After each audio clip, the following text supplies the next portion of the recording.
I need to talk him. Boo. Hi, Greg. Ignore Part him. of the group.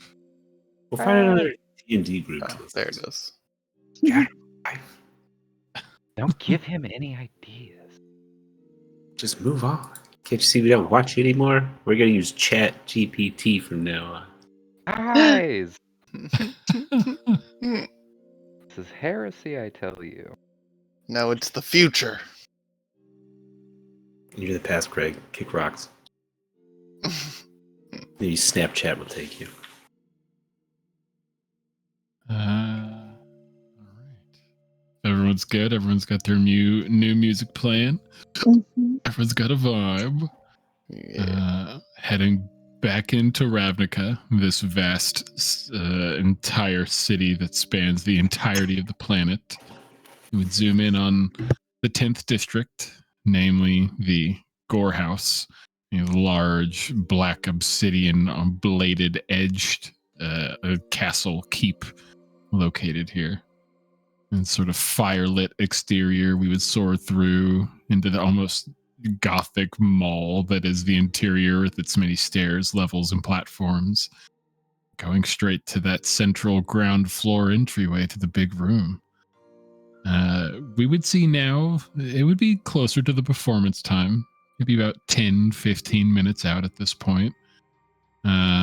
Currently, you guys would probably be maybe like in the midst of your various food and drink. The Boros Buster that you got, Brett, is like this almost brown sugar cinnamon, almost like tea, like a chai tea mix, but it's like very good, very hearty, and it actually has like a little bit of head, almost like butterbeer on it. The deep fried phoenix wings, Marius, are incredibly hot. Like, it's like very spicy. He's handling it fairly well, but at the same time, he's like, I don't think I'm ever gonna do this. I picture like a messy face and hand Marius like in the midst of eating, like, this is great, but I'm never doing it again. Yeah. He's like really sweaty, and like one of his eyes is like red and watery where he like rubbed it. The chimera platter that was ordered, it's again just kind of like what you thought. It's a platter with what looks like a portion of dragon steak, a portion of what looks like what you would assume to be like these bone slices, kind of heated up, assuming these are like probably sheep, maybe ram marrow servings. And then you can see what looks like these almost like chicken tenders, almost mixed with like a fillet, like a fish fillet. Assuming that this is maybe the lion or feline portion of whatever chimera this may have come from. And sort of on the backside of this large platter that's put down, there'd be those sort of 3 meat choices, as well as what looks like a large amount of chips. And in the center of the platter, what looks like this very almost creamy, but almost like as far as like a visual comparison, it almost looks like sour cream, but it's a little more creamy. You can see what looks like various veggies sort of poked into it. This sort of like half dip platter, half meat platter that's just sort of placed in front of you, Gale. That is so much food. A lot of food. And I believe your infused gin teeny would arrive. Yes. As soon as you would like take a sip of it, you specifically just feel this like jolt of air, that sort of air you have around you. You almost have to like quell it slightly, as like this is a very interesting mix for you. I can't even taste the alcohol. That's a bit concerning. Probably not going to finish this. Unexpected reactions as you put down your martini glass. You guys sort of diving in to your food and your bits as much as you so choose.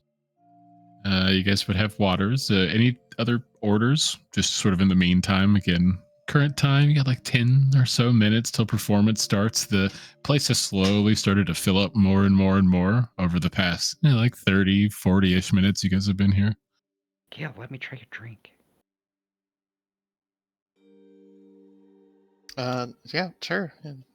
It's a little, I mean, it doesn't taste strong, but it feels strong. I don't know. Oh, so you. I'll try a sip. Yeah. Yeah. Okay. Brett first. Go. Okay.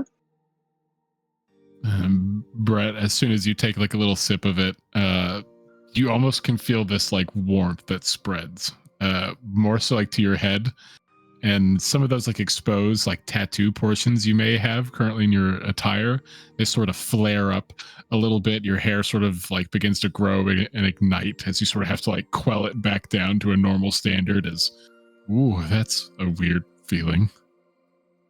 Whoa. Okay. Yeah, It's right? infused with what? I didn't ask, but it's a Ginny Teeny. I mean, they left the menu here. I guess we could still look at it again, right? I'm a little worried. There's no descriptions. I'm a little worried it may have some sort of gin element in it. Like literally. Yeah, like the pine tree alcohol.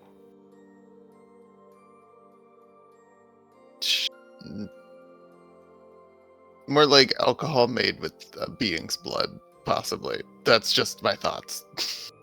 Kellen will take a sip. After that speculation.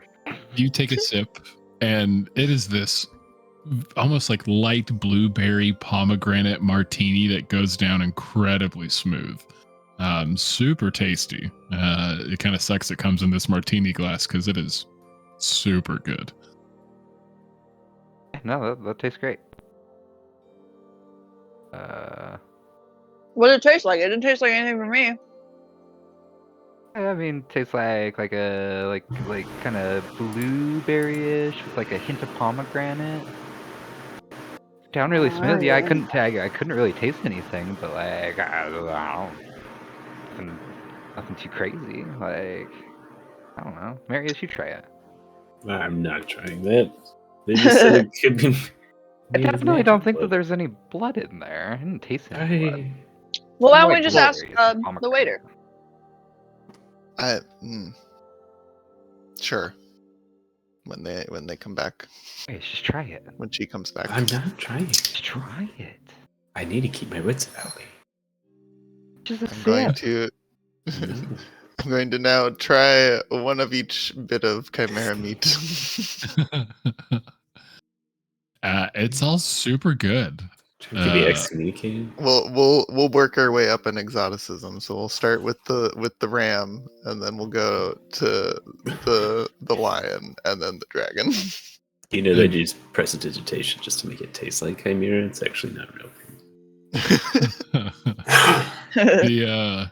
The ram would be these like sections of bone that have been like cut and split, and then like the top has been cut off, or they've clearly been like cooked and marinated, and there's these small like almost like pita bread chips that it's served with, where it's like you're supposed to essentially scoop out the marrow of these cooked bones. Oh, And it's I see. super oily, I little thought you were greasy. I thought you were describing like a lamb hock at first, where it's got like the hunk of meat at the bottom, but it's just straight up like rib bones. They've just been, and they're pretty big. You know, like whatever ram this came from, it had thick bones. Wherever this came from, like maybe a leg or something like that. Oh wow!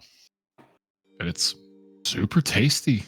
You maybe Interesting go over to like texture. feline tenders, and they're very well cooked, moist, not dry. There's a little bit of dipping sauce here. It's a little bit like orangish pink. Adds like a bit of like an interesting zest to it. Not really like spice, but just more like additive. Maybe a little bit of fruit as well, some sweetness, and it is really good. Oh, is there like a papaya sauce or something? Kind of, yeah, a little bit. It kind of has like a tartness as well to finish off. Again, almost like a fruit tart. Nice. And then go over to the dragon. It is incredibly good, like Wagyu style beef that is just like melt in your mouth. Holy shit. Never thought dragon would be so succulent. Well, I don't feel as bad eating a creature like this. This is okay. Gale's fine with this. It's delicious, so it can't be that bad. Bone marrow is a bit of a new experience. I don't know. Would that be gritty? I've never had bone marrow. Bone marrow? No, it's soft. Yeah, it's very like oily with like some like bits in it, basically. So it's kind of, I mean, it's very much like a dip almost. Yeah, it's like those meat pastes dips. Kind of, sorta. Again, think more like oil based, like straight up like oil. I've only had it once, and it was a trip. Mm-hmm. I seen it. But it's delicious. Again, the wings, while they're incredibly spicy, they're pretty large. Like, especially for maybe what you expected for what a phoenix wing is, they're pretty good sized wings. Do you think they just take the wings and then kill it, and it comes back with new ones, and it's ethically harvested, or continues to take bite? Callie can drink a drink thinking there's blood in it. I think normally they only rebirth if they die like naturally by like burning themselves up, right?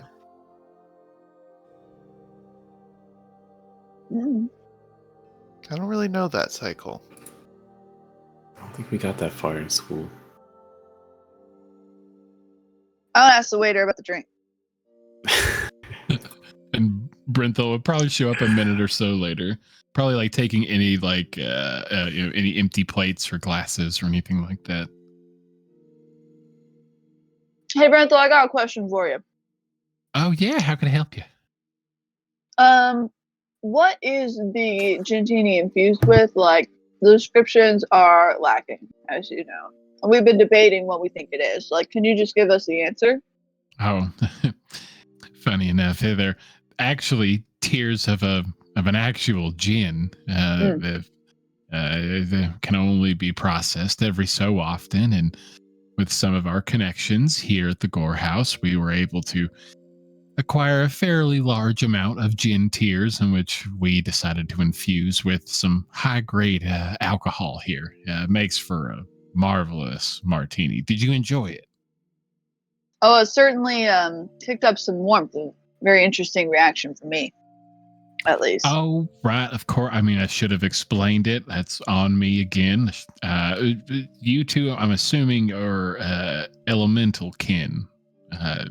It would make sense. They would have a very interesting reaction with your system. Some people love it. They call it energetic. I mean, to me, it just tastes real fruity and delicious. Huh, yeah. I mean, I really didn't get that taste. I don't know about you, Gale. That's really all it tasted like to me, too. I just, it was very airy and really kind of kicked things up. I don't know. I'm not going to actually burn the place down if I order one, right?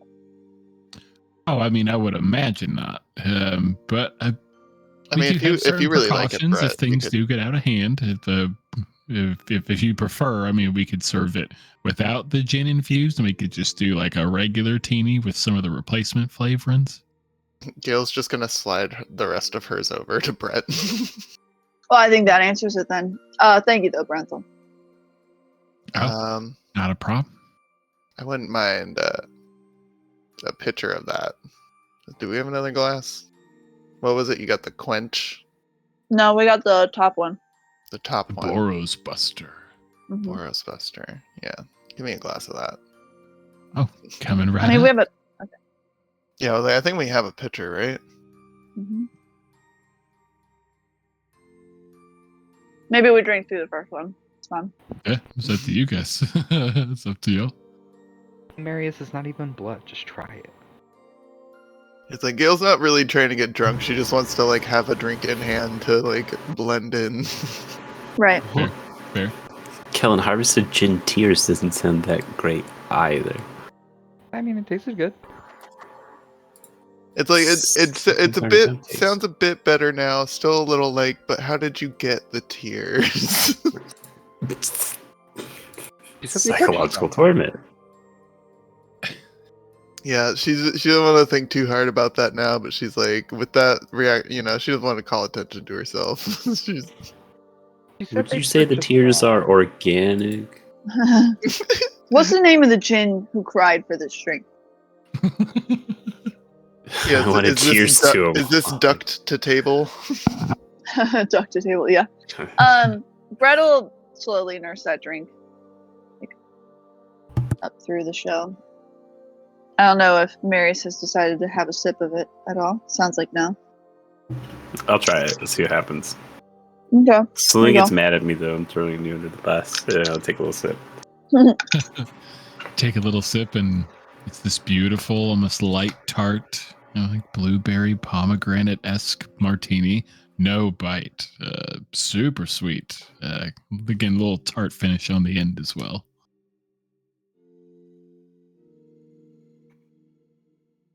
I'll take one more tiny sip as I hand it over. That's pretty good. Okay.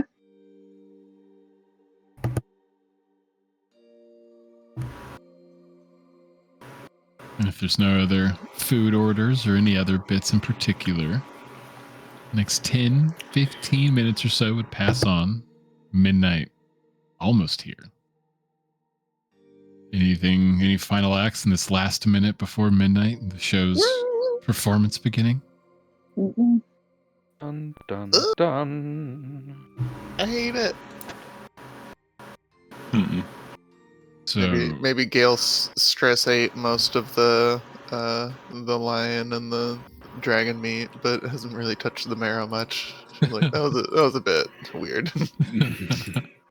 if you were to try that sort of central dip in the middle of this platter, there's like a side portion of like essentially chips off to the side for it.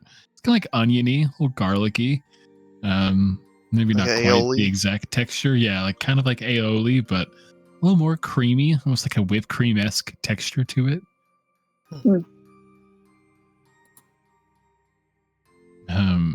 The final minute elapsing, almost right at midnight, you would see several last-minute orders are being placed by many standard waiters and waitresses, as well as these full experience waiters and waitresses being treated in all manner of not cool ways. Some seem to be totally fine. Others not having the most pleasant experience to turn around and watch. But as soon as midnight would strike, the chatter of the general crowd here at the sort of base level would begin to quiet down as the stage lights would snap on.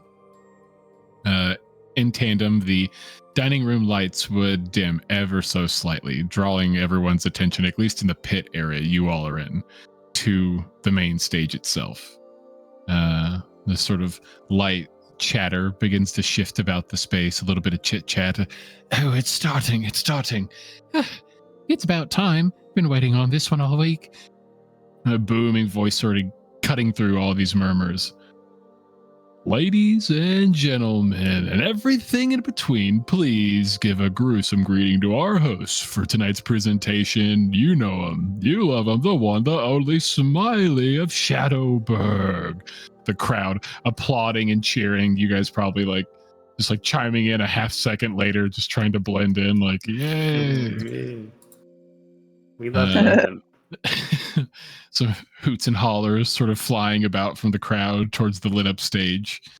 The sort of well lit stage now becoming fully exposed as the curtains would pull back, revealing, again, not too deep of a stage, about 35 feet in its entire length on this side, maybe about 15, 20 feet in depth. A bright, dark red and black curtain sort of lining that back space to a possible backstage area. All of you seeing the sort of backdrop, those stage curtains begin to shift as they'd comically almost be kicked and pushed about, as if someone behind the curtains is shifting, almost stuck in them. As popping through the curtains, a very over-the-top manner, you can see what looks like an almost 8-foot-tall, slender person almost burst through with a wave and cheesy half bow. As you all take in this almost scarecrow-esque person, with the only visible skin that they would have being on their face that would almost consist of like a patchwork design, as if stitched together, but would move and function just like a face. As you see this figure sort of take a step up and give this hearty half bow, moving to center stage, you all would see Smiley. Ugh. He's gotta die, right? Gross. This whole place is fucked up, man. I'm concerned. Is that skin zone? Oh god. I want to go back to Strixhaven. I don't want to be a Ravnica anymore. Seeing His outfit's cool though. Oh yeah, he looks very well dressed, but other than that, he is creepy as shit. Yeah. You all would see this creepy, large smile filled with almost sharp, thick, toothpick-like teeth. Its eyes only being these almost dull pearl circles with no real, features or discerning look to them, set in these almost dark void-like sockets. This figure taking center stage as the crowd begins to cheer a little bit more, and after a brief second would begin to die down. Thank you. Thank you. You all are far kinder than you look. You batch of mongrels and monsters. I take it are having a good evening. The crowd just beginning to cheer up, Smiley cackling, sort of taking it all in. Yes, yes. I sure hope you all are on your worst behavior this evening. We have some very special friends here tonight. The crowd beginning to sort of pick up just a little. Yes, yes. Can we please get a very special thanks to our lovely guest and honored friend, Madame Opeth of House Bane? The crowd, everyone kind of turning back in this, pit crowded area with all these tables all now filled out with people. All look back to that sort of podium-esque area where Lady Opeth Bane would sort of stand up, like toasting her drink, everyone else sort of raising their drinks in unison. Some of you that have drinks probably try to raise your drinks up with it as everyone sort of raises a glass. And she'd give this heavy, nod downward, almost a bow to Smiley. Excellent. Excellent. Yes, yes. As many of you know, Lady Bane here is quite the celebrity, celebrating 90 years of vampirehood on this very evening. All of you be sure to dive into those blood menus. A little bit of cackling from the crowd. Oh, what am I saying? That's why half of you twisted freaks are here. The crowd kind of picks up jeering and chuckling with Smiley. Now, how about we get to the show? And there'd be a little bit of whistles and cheers. Now, my first friend I would like to bring to the stage is another known name here in the Gore House. He's been known to split a few ribs when needed, if you know what I mean. Give it a hand for the cackling devil. As Smiley would take a step back, and on what looks like this center spot of the stage, appearing in a plume of red smoke, would be this massive, wide-grinned devil. Taking a half step forward, it would look easily 9-10 feet tall, huge muscular form. They would have pretty gnarly large wings on its back, a barbed tail sort of turning about its legs by its goat feet. As you'd see the devil sort of take a step forward, the crowd sort of going silent, this massive imposing figure now sharing the stage with Smiley. Smiley taking a half step back and falling behind the curtain, unseen, leaving the cackling devil. This giant muscular figure silently looking over the crowd as everyone's gone silent. Now, this may be the biggest group of misfits I've seen since the great cult rampage on Tosser's Edge. The crowd immediately breaking into laughter. For the tourists here, that's when a group of Rakdos, the good guys, were celebrating our great sleeping lord, and some noisy Boros guards just so happened to have gotten burned in sacrifice, the crowd picking up in laughter. I had Azorius lawkeepers watching me shit for the next 3 weeks. I shit you not. The Cackling Devil's comedy set would go on for 10, 15 minutes or so. Sort of continue on with a lot of these almost in jokes, talking about the guilds and how they interact and all these silly instances. Doing a little bit of crowd work at times. You there, are you excited to see the great bitch of the dead? You'd see this lizard folk sort of like, yes, I'm excited to see. Don't worry, friend. Look but no touchy. She's dangerous, ugly to look at, a real bitch, but dangerous. The crowd's sort of laughing. This going on for about 10, 15, 20-ish minutes or so. Anything particular from you guys during this first act of the Cackling Devil? I mean, just trying to laugh at all the right points, right? Yeah. Seem like you know what's going on. Whispering to each other. Try not to "Man, be disturbed. but secretly whispering to each other, man, this guy sucks. Yeah, with our stone. Aren't you guys glad I brought it up? I'm just saying. Seems real fucking useful, doesn't it? Enemy that's so tempted to just do a detect magic just to see if there are any wards, but it's like, but that could all change when she comes out. That's fair.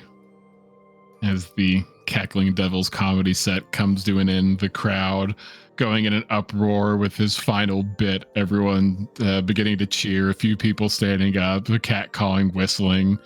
As he would take a bit of a bow, stepping right back to center stage, dead center stage. He would poof away in this plume of red smoke as pushing back from those black and red back curtains at the same time would be that tall scarecrow-esque figure, Smiley, stepping back through, almost tactfully moving through the smoke left behind from the Cackling Devil's performance. Bah! What an absolutely dreadful performance, am I right, folks?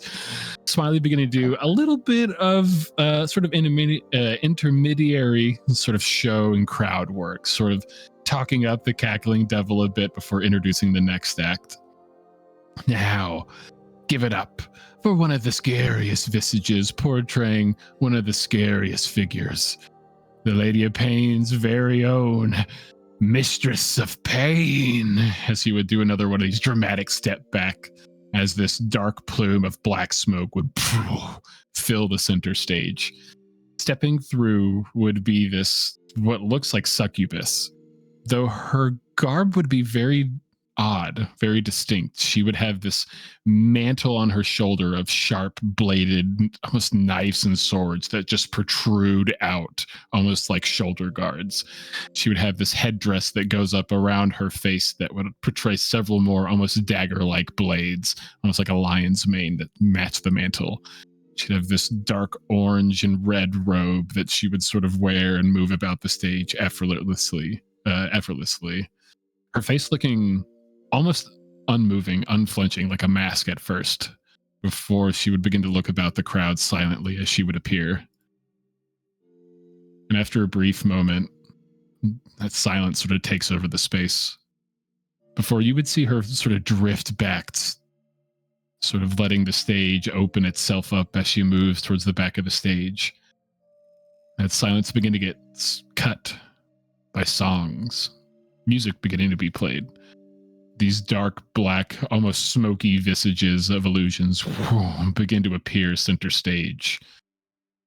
And as the songs begin to play, more of these shadowy figures begin to come and dance about. They would begin to act out these song-like musical stories that the Mistress of Pain would begin to tell. The first song being accompanied by these sort of dancing and emoting illusions would be about a wayward prince whom was taken by the Mad King, and a brave princess learning to wield a sword of pure light, having to save the prince, but ultimately choosing the King of Madness instead, throwing aside the weak prince. Sort of progressing on, the second song would be a tale from the pits of hell. The illusionary actors and dancers shifting into devilish and demonic forms, the Mistress of Pain telling the tale of the never-ending blood war taking place in the first layer of the Nine Hells, the illusions depicting countless bloody scenes of brutal conflict that litter the history of the Hells. These scenes probably being a bit gruesome to watch at times, as these illusions, while not as highly detailed, are enacting out a lot of stuff. As the second song would begin to die down, the third and final song would begin to play. And the last song would maybe catch Marius's attention, maybe fairly early on, as this last song and matching illusionary performance would detail the story of two sisters, both bound by the moon. The sisters would both vie for the attention of a wayward knight. The two going about attaining the knight's attention in their own ways, before finally the knight would make his choice, siding with the sinister sister of the dark side. The two going on to rule with an iron fist. Legend speaks of their great power that still echoes to this day. And finally, the Mistress of Pain would close out her set with light bow playing. Her illusionary actors sort of joining in this light, almost bow play from maybe like a cello, just something very light and airy, sort of almost like a palate cleanser for the room. Everyone's sort of looking about, relaxed. If you're seeing a few waiters still moving about, filling up drinks in the space, no food being served, especially not this late in the performance, but drinks still out. When you said bow play, it took me a second. I was like, is she doing archery? What? Just some light, like. As soon as you said cello, I was like, oh my god, bow. Duh, okay.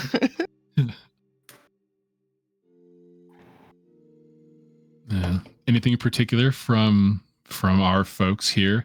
Again, it's still like 20-ish feet, 30 feet away from you guys loosely. This whole act and performance. As the Mistress of Pain's set begins to close, you all know that Liliana should be next.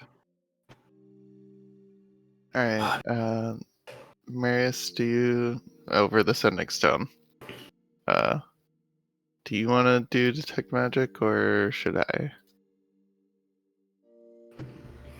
I do have a little bit more to burn, I feel, but I'm also, I don't know. I can do the first one. Okay.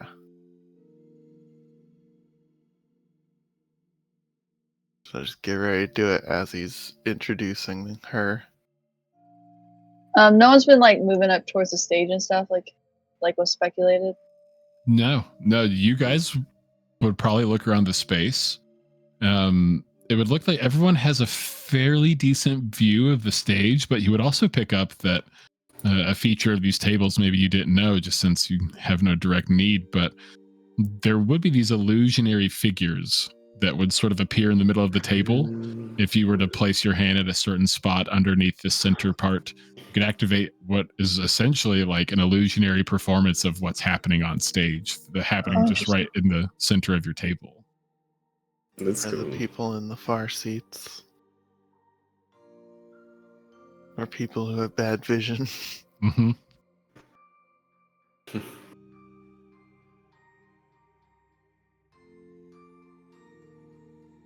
If there's nothing else, so. Well, I guess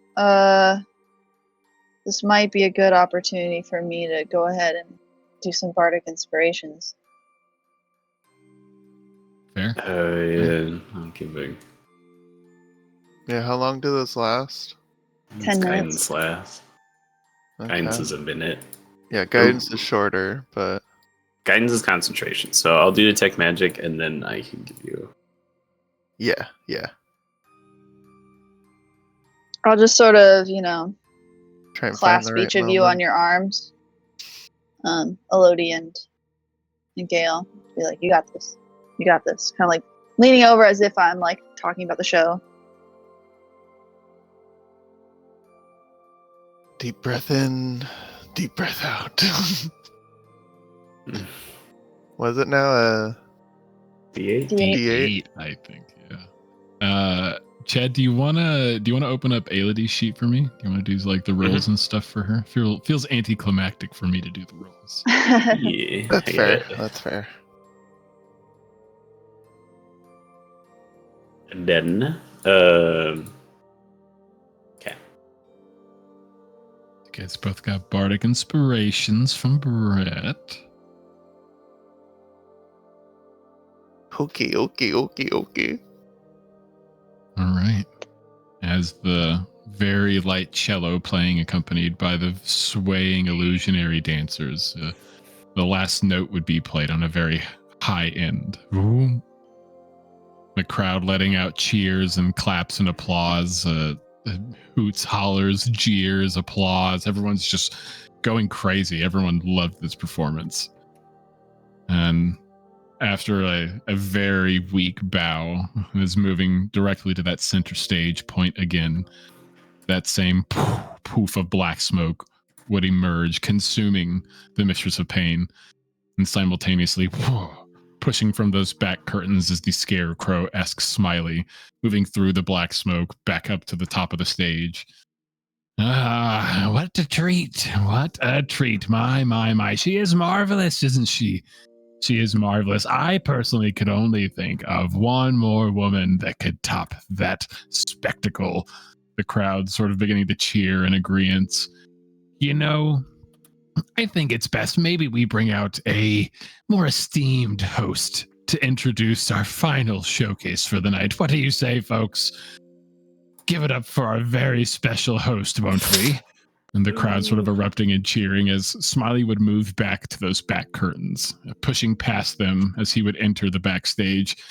The crowd here, or the crowd would hear sort of these numerous, almost silly noises and sounds emitting from the backstage. It's like crashing into buckets, knocking over what sounds like some brooms, sort of bashing and bumping into the curtains, much like Smiley did when he first got here.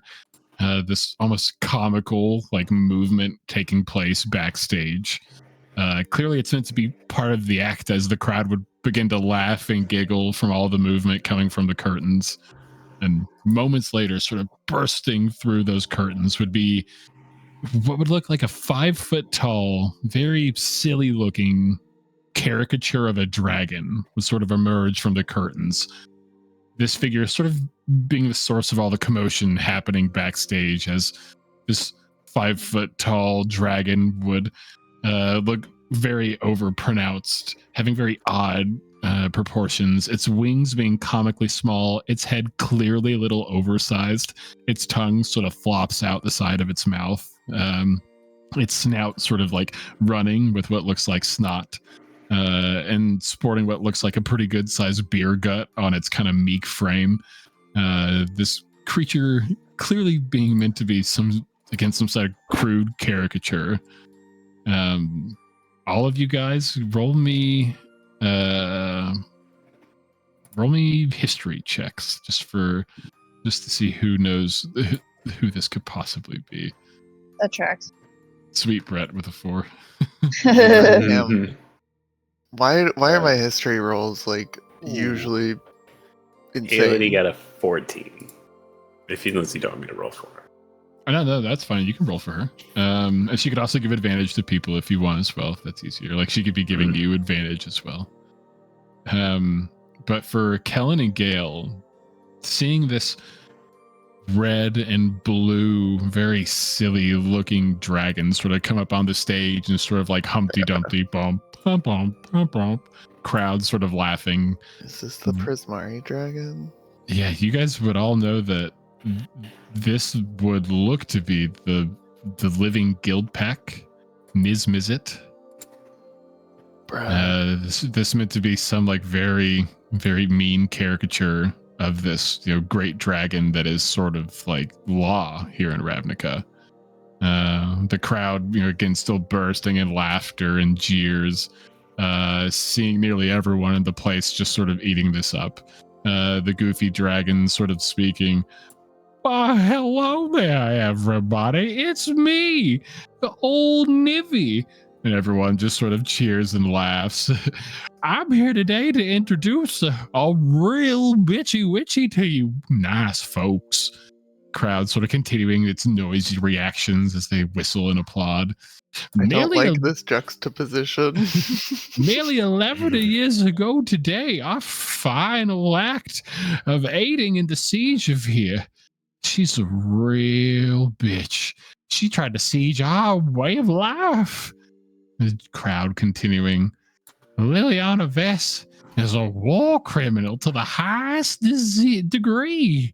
Aiding the great worm himself, Nicobolus. The crowd sort of retorts with boos and hisses. Yes, it's true. If not for her, our home would never have been sieged to begin with. The great dragon would have had no army to ravage our world. But now, we prevail, our spirit never faltering. The crowd cheers. And now, Liliana has been sentenced to pay the price for her choices.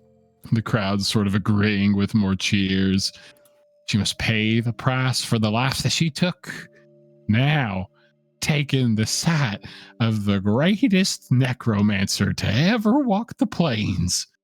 As the stage lights would flash, a puff of purple mist would exit from that center stage area, almost as if rising from the floor. Vroom, this steel large coffin would begin to rise up. Purple smoke sort of fills the stage as there's this solid coffin, center stage, quiet beginning to take over the space. As the silly caricature of Nizmiz, it sort of moves about, goofily turns about his arms after this momentary pause, this intentional delay, as reacting to the box, its four walls would boom, boom, boom, boom, all fall down to the ground in unison, displaying the figure the box concealed inside. Showing off what looks like an old and withered looking woman. Her hair mostly gray with streaks of black at the roots. Her eyes looking hollow, sunken in. Her skin wrinkled, pale. Her garb looking magically pristine. For all to see on display would be a terribly aged Liliana Vess, wearing the regalia she sported during the Great War of the Spark all those years ago. This meek and frail individual being put on display for all to see, her hands sort of raising to cover her face from the bright lights that immediately overtake her as she's on display. The crowd once more erupting in laughter and jeers at the sight of Liliana.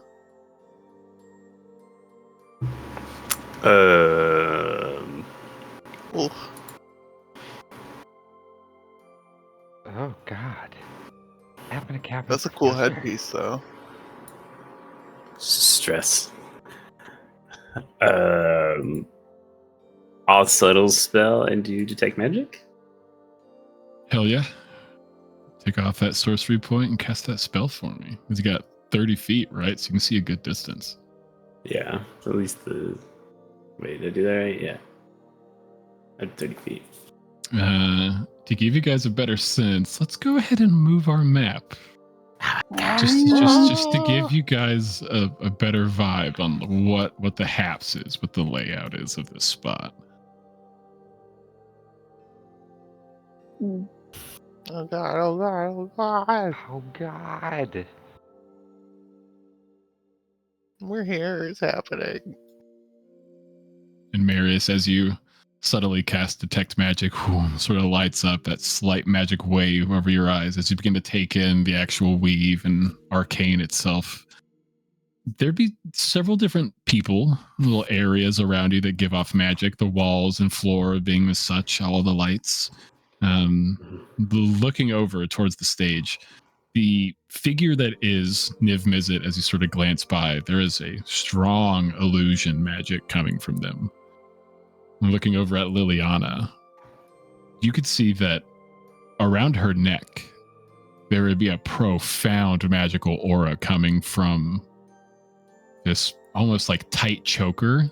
From this distance, it just looks like a very tight, almost well-made necklace. It doesn't look anything wild, Mm-hmm. but you would pick up on a slight illusion magic, likely disguising it so it looks less out of place, maybe with her garb. Okay. And it would, I mean, with detect magic, roll me an Arcana as well.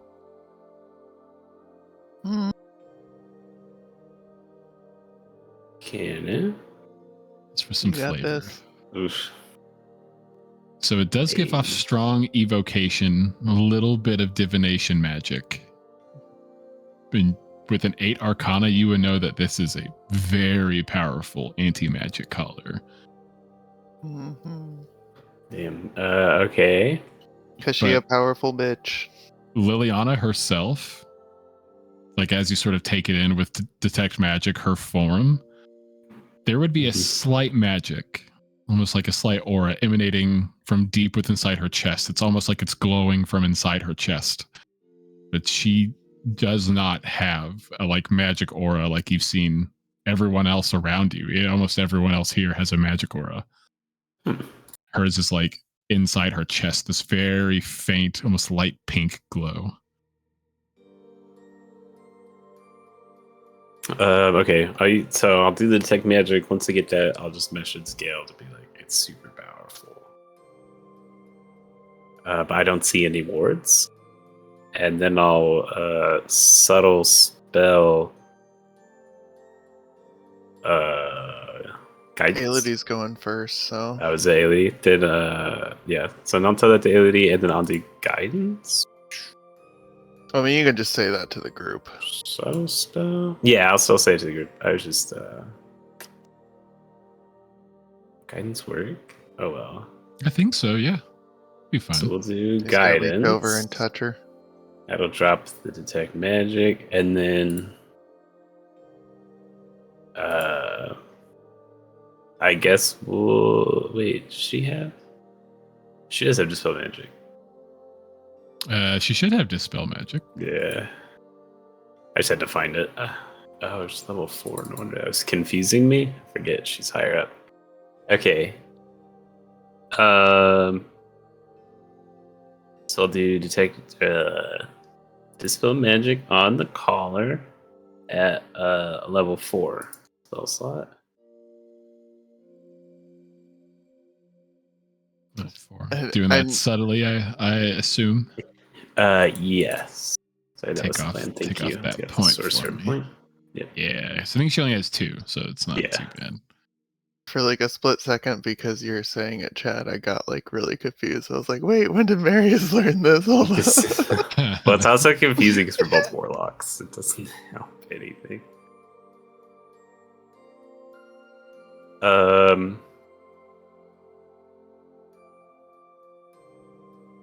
Okay, so So she's a dispel magic at Oh. 4th level. yeah, equals 10 plus the spell's level. I make it right. So It's a D20 plus your it's the I modifier, guess not the attack charisma bonus, Yeah, Mhm. not the 5. attack modifier. let's mix that. Okay. And then because it's a D20 check, or because it's an ability check, you can add the guidance and the bardic. Mm-hmm. So it's just the charisma check. You can add both of them. Hey, let's really roll the bonuses. Let's get drama. How many more bardics do you Mhm. have, Bryce? 2. I gave each Okay. of you 1, and I have 2 more. So I'll do the D4 for guidance, right? And then the D8 for the bardic. So 9 Okay, plus oh, 9. Shit, okay. Nice. plus the 5 for her modifier. So it'd be 14 to the roll. She's a 5 charisma? So we get Shoosh. 26. 26. Yeah, she has Aelid's- 5 charisma. Yeah, she has a high That's how- charisma. It's max. It's 5. I'm at a Goddamn. 4. I'm only at a 3. And she's gonna be beat. So, as you guys are watching the performance, the silly caricature of Niv Mizzet sort of carries on in these brief seconds you all take to sort of enact the plan. he would continue droning on about the story of Liliana Vess and like berating her and insulting her all along the way. He's sort of like shifting about her very like jauntily across the stage, just giving her like a Humpty Dumpty, very silly walk with its like belly out. And as Aelity like takes the inspiration, takes the guidance, she maybe like closes her eyes and just like breathes out, probably pictures. And she was on the bottom of the deck with Gale practicing. She like opens her eyes and looks at Liliana Vess as Liliana Vess like probably brings her hands down, her eyes adjusting and probably looking through the crowd.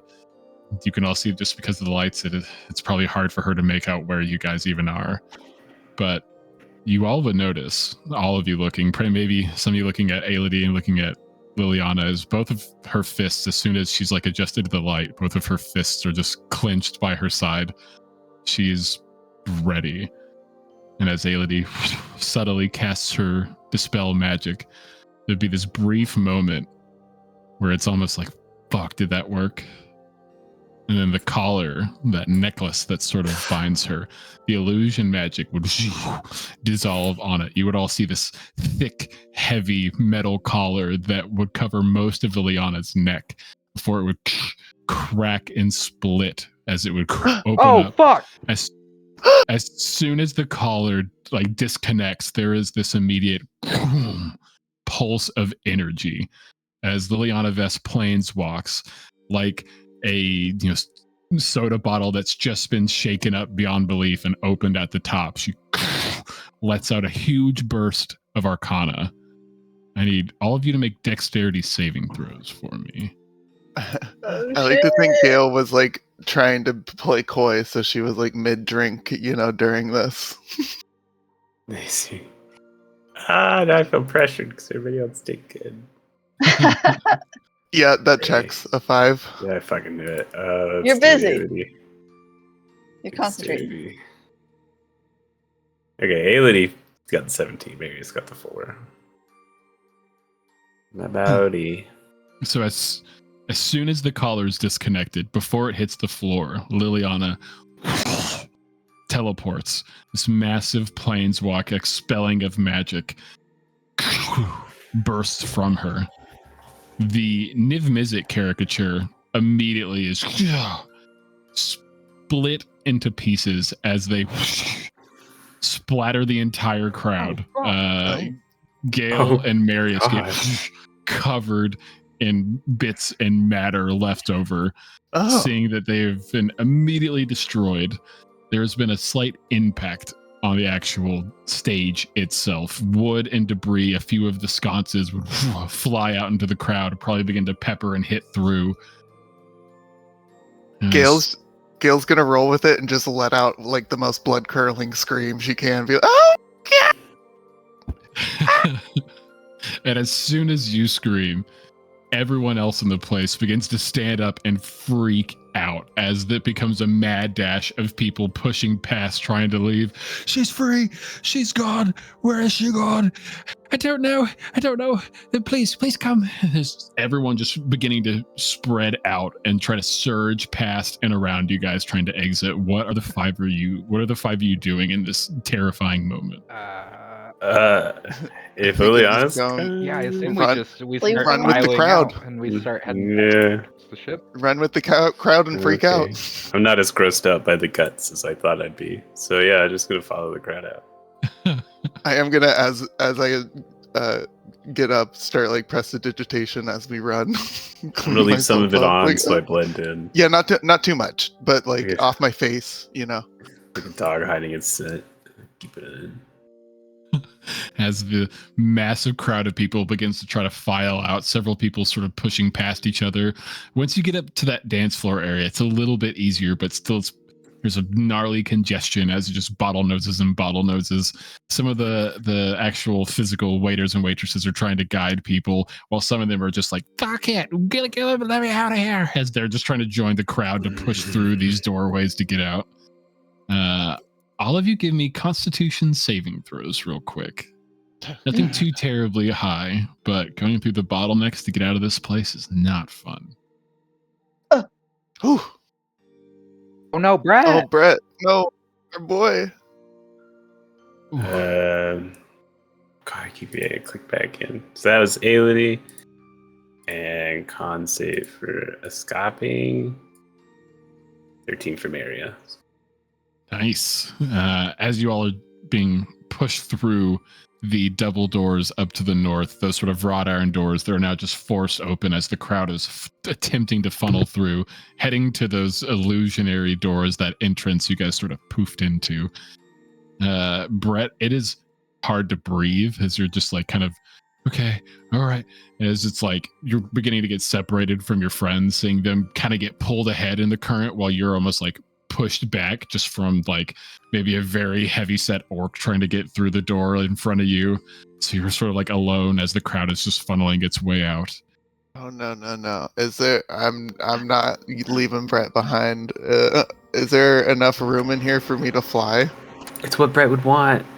You could try. You wouldn't have a whole lot of clearance coming into these sections, but you could try. Oh God, no, Brett. Gil, he'll be fine. It's He'll fine. find us. Come on.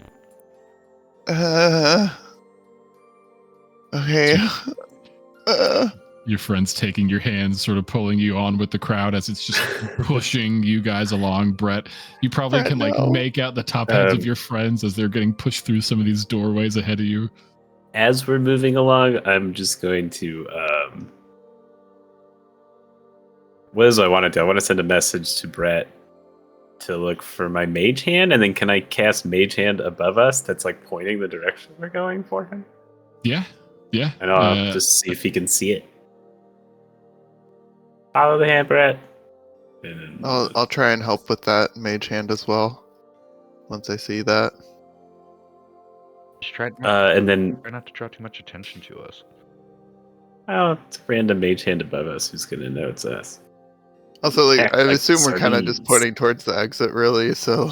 Yeah, that's fair. Okay, maybe not. Maybe I'll just message Brett and just keep that contact. That's fair. Just keep a line There of we go to communication. yeah, just be safe.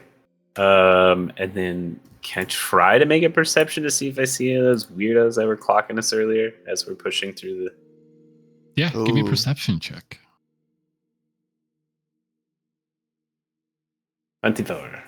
24. You're not seeing any of them here in this space. Sort of looking around, everyone seems to be in a panic. You would see, like, kind of close-ish by you, you would see Opeth Bane.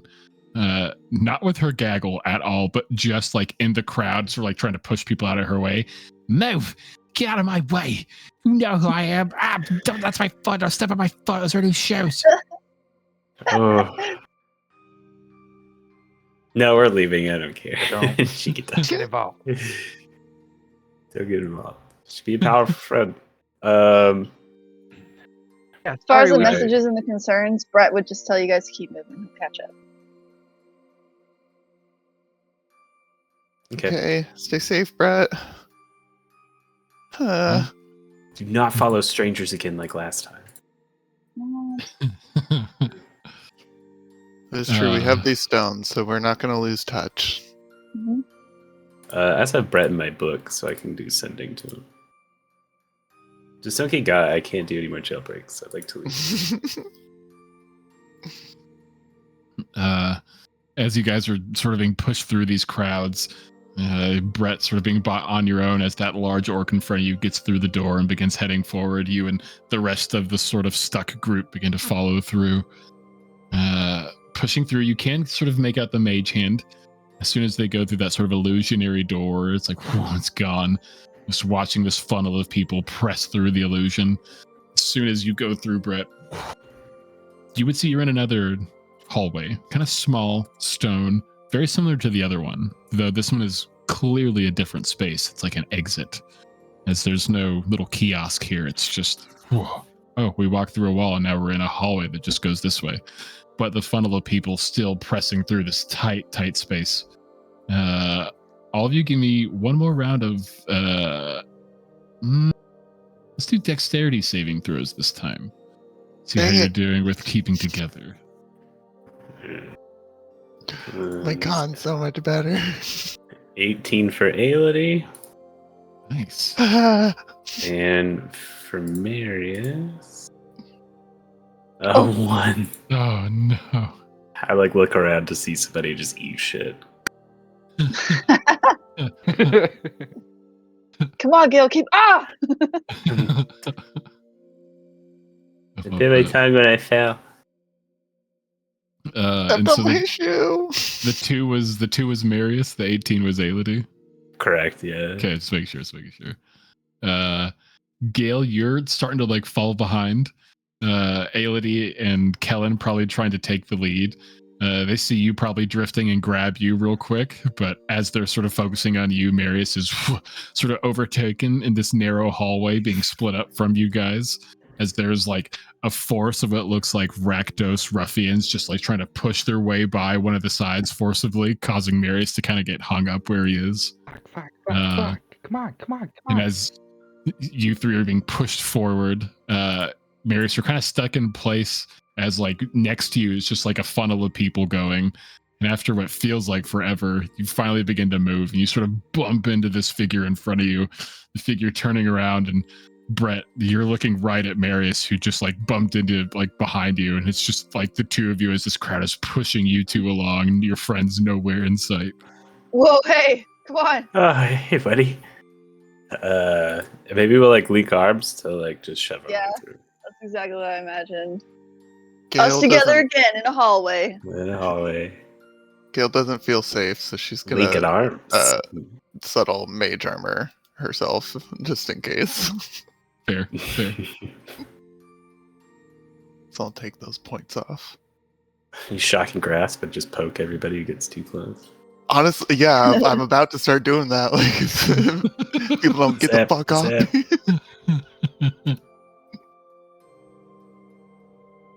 me. Maybe she tries that like once with somebody that like almost runs into her. She just like doesn't actually, but like does the whole hair thing. Like, don't fucking touch me. See a spark. As you guys are still being pushed through this tiny hallway, it would be Kellen, Gale, and Aelity. They'd be the sort of first ones of our group to sort of break through the actual exit, sort of being shunted out very roughly. It's almost like the capacity and just velocity you guys are being shoved through this extra-dimensional space, this portal that brings you back here. You're just thrown through. There's several other people there already on the ground. You like stumble into them as you guys sort of coming back into the main center, almost like entry area to the gore house. As you're all in this like pile of people, some managing to stagger out of the way, some of them just piling up more. You 3 manage to like pull each other off to the side in a bit of a group. More of the crowd begins to kind of like push you guys out as more people begin to exit. As you 3 look about the space, word is already starting to move, as it's not waves of people, but you do see scattered people just beginning to run towards exits or begin to run inside this place. There still seems to be a lot of confusion, a lot of like passerbyers, and some of the lounge areas are maybe just hanging about, sort of milling in the area. So we're in the like big lobby area. Yeah, it like spat you Okay. right back out there, this little exit hallway. At least this is a bit more open now. It's way more open, and it seems like only 1% of people are actually like aware of what happened, maybe a minute and a half, 3 minutes ago ish at this point. Like, it's been quick things happening, but it's just been all in such rapid high adrenaline that it's all just like rapid fire. You 3 sort of waiting outside this space. Are you trying to wait for your other friends, or are you trying to get outside the gore house? I don't know. What do you guys think? Send him a Maybe doing this over the stone just because it's send him a maybe quick- a bit loud. you guys want us to wait for you in the lobby? Do you want to? Yeah, we've reached the lobby. Where are you guys? We're still stuck behind like this big ogre dude and some other people, but just wait for us outside. Okay. Just in Alright. case they like shut this place. Yeah, I don't know. We don't want Yeah, to be it's stuck true. in here. We should get out. Gail immediately started moving as he was like, "Wait for us outside." And she was like, "All right, got it." Boom. You're, like, Where's the dragging exit? Let the Kellen door and go. Aelity. She's already outside. You're sort of like now moving with this funnel of people that's being pressed out of the big room you guys exited from, just sort of joining them. And some of the passerbyers nearby just standing up and beginning to join and exit, not really know what's happening. You can see a few people that look gravely concerned beginning to exit again. Some people running from the upper levels down some of the stairs. Not like floods of people, still, not yet, but just these scatterings of people. Word is already slowly starting to break as you're sort of following these clusters of people out. For Brett and for Marius, you both get shunted out of the exit tunnel finally. You sort of hit the mound of people that have now sort of built up. Some people trying to stand and wait, trying to find their friends, their family. And they're only making it worse as there's so many more people beginning to come through and push you guys, not having an option to even wait or take a breath if you wanted to. As you guys are all being pushed out of this place. Anything particular from our groups? Just focus on getting outside, I think. Fair enough. I'm still trying to keep an eye out for just The brown cloaks. brown cloaks, any sign of Liliana, just in case her magic didn't get her far. Just, I guess, still keeping an eye out. Head on a swivel. Dale's trying to keep an eye out for like security, make sure they're not trying to like keep anybody here, make sure we can't actually get out. No problem. I'd Sure. like to message Marius through the sending stone. And just ask him, like the group sending stone, but it's just to Marius. Like, Mhm. do you want me to contact her?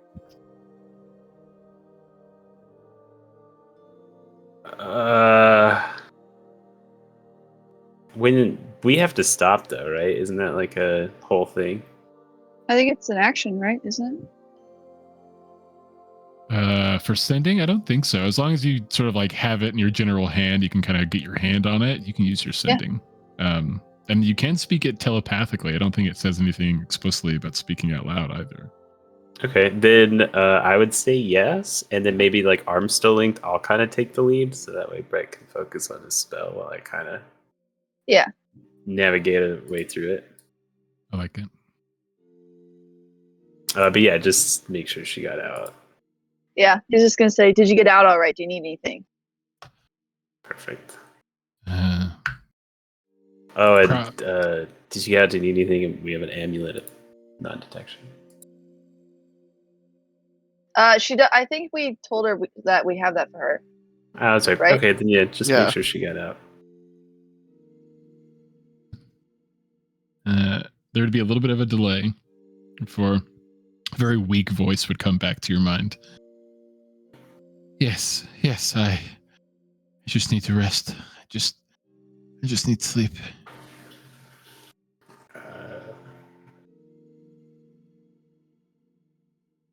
With Can the you ask her sending if she- stone, I'll tell Marius that she got out. She make it off Ravnica? She said she was going to that one place. I think she's sleeping.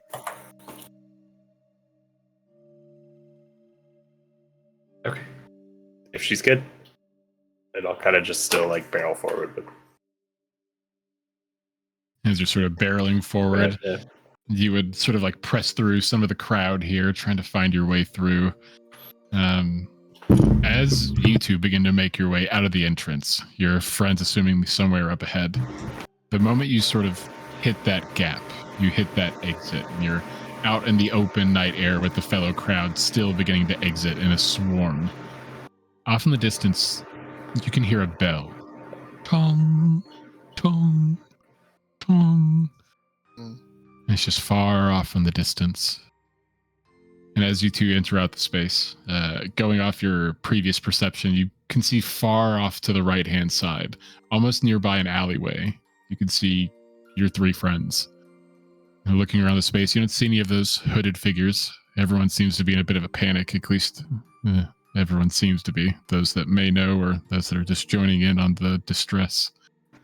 You would sort of follow through the good little distance away that Aelody, Gale, and Kellen had to sort of go to not be in the midst of this growing crowd as more people from the Gore House's various different shops and boutiques and everything are all just flooding out of this place. Not too much pandemonium, but wide confusion and a little bit of distress beginning to sort of impart itself to the crowd as not a whole lot of people still really know what's going on. As the two of you, Marius and Brett, sort of rejoin your party. The five of you sitting just by this alleyway. Crowds beginning to funnel through, beginning to head to Foundry Street and Ravnica itself. A second bell, a little bit closer, maybe just a few precincts over. Ding, ding, ding. In unison, the two bells sort of going. What would the five of you like to do in the night air? Crowd fairly, kind of close-ish to you guys. They're still sort of pouring out. Over the stone, I could invisible us. Well, three of us. We could go invisible back to the ship. I mean, Or do we just walk? lay low and you need. I don't. Go ahead. Go ahead. No, I was sounds just like. sounds like because of guards the maybe contemplation. like starting to activate in the city. Yeah, I was just trying to think of like what that. Cause I'm like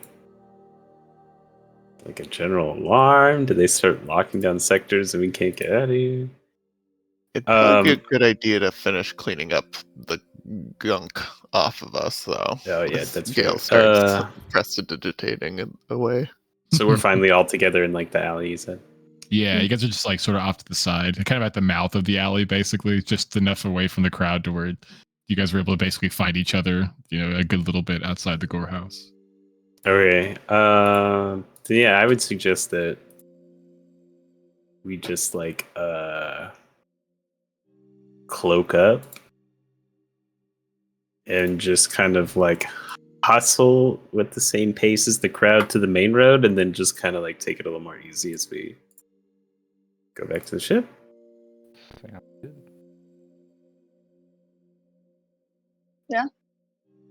Fair. Yeah. I like it. So you guys all sort of cloak up. Just make sure your cloaks are good, well guarded. Maybe put on some hoods. Kellen, maybe you put the mask on. Yeah. Or you put the hood on. You already had the mask on. The mask. Uh, Pick a as we replacement would black watch- cloak for my cloak of elven kind for this gig. True, very true. As you guys sort of rejoin that mass beginning to spread out throughout the city, following many individuals, a good sect of this crowd that would follow up Foundry Street, heading back towards 10th Street, just following that same route you guys have taken a couple of times now to get to the gore house. Following that pathway, you guys would get to 10th Street. Once you hit 10th Street, that crowd would dissipate more. Some heading south, some beginning to head north, a lot beginning to flood through the 10th District Plaza and beyond. Heading back to the ship itself. Any other stops for you guys as you kind of take that right and begin heading down 10th Street? Again, when you were coming to the gore house, it was not very lively, but now there does seem to be a good bit of people beginning to move out the streets. There are more bells that can be heard. Far off in the distance, maybe even the smelting quarter, you hear what sounds like almost like a siren, like a just going constantly. Heavy gong can be heard every about minute or so, coming from what sounds like the chamber of the guild pact. Just bong, and it just radiates for long periods of time. No more stops. We go straight Yeah. to the boat. We I want think to we get just gotta get- locked in somewhere. Yeah. All right. So you guys sort of head down 10th Street again, not in a very brisk pace now. You guys got here quickly, but being casual, blending in down 10th Street. Double Getting checking into- that there's no guts left on anyone. Yeah, one more round of presto, get people clean. As you guys follow 10th Street as it connects over to Wayport, heading across the bridge over top that building-lined chasm below you and the giant disc that is Wayport. Stepping onto its surface, there would be a little bit of activity going about, seeing as it's almost 1 o'clock in the morning. Well, I guess after all the travel, yeah, it'd be a little past 1 o'clock in the morning at this point. As there'd be a few people here about, a couple of stands, a few people going to their ships. You can see there are 1 or 2 ships that are currently leaving, 1 or 2 currently docking. Activity sort of ever present here at Wayport.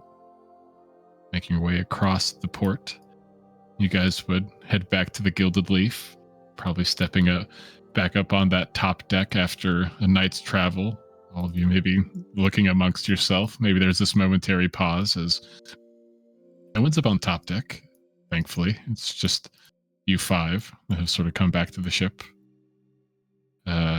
Wait, Yeah, nobody's just on maybe. top deck? Not even Q? I mean, yeah, I figured he went Okay. without saying, but Literally. he's always up there. Just I thought you were pulling a sneaky on us, man. That's fair. Yeah, it's like right there, but he's dead on the boat. Oh, God. A very fair check to make. Yet somehow that was 4,000 gold she made is still sitting there.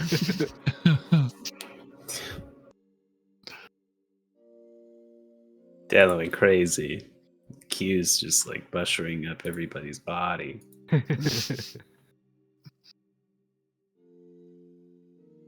Things fall apart when you're not here. You guys have Wow. probably share a look. You guys did it. That went Yeah. way better than Holy expected. fuck. High Yeah, fives dude. all around. High five. I thought we were gonna. Honestly, I thought it was gonna take like 6 tries to get that collar off. I mean, that was a wild roll with some +9 bonus. That's wild. Yeah, we did stack it. It was awesome. So, Holy shit. if I'm remembering correctly, you guys said Ari has some, and she does the little motion of like smoking a joint. Yeah. Yeah, let's tell him the crazy thing that we only witnessed. We just like We only witnessed it, you guys. We don't have to tell. can I change yeah. out of this really quick? Oh my god.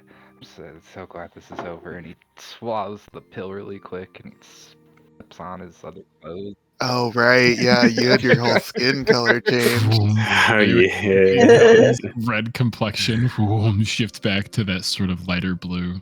Oh, thank God. Okay.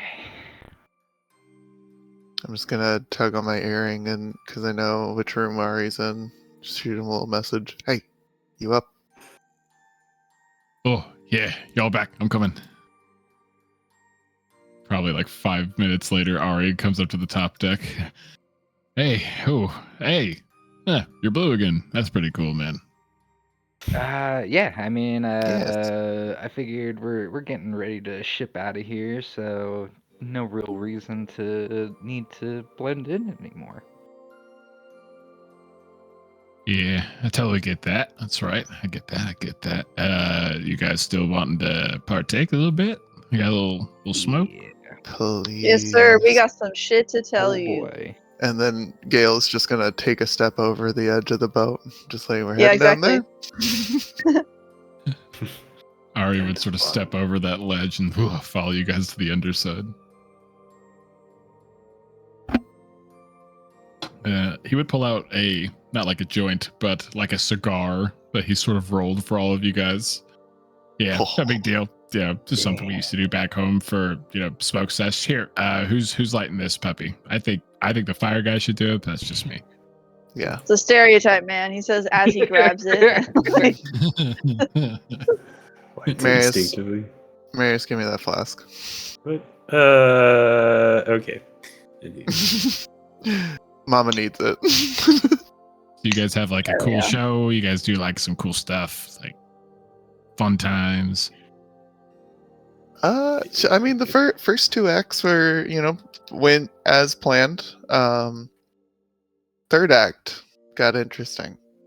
Yeah, there was a bit of an incident Bitch got out, man. that that lady they captured, she got out. It was like a huge explosion. Everyone was screaming. Mm-hmm. Fucking nuts, man. Shoving.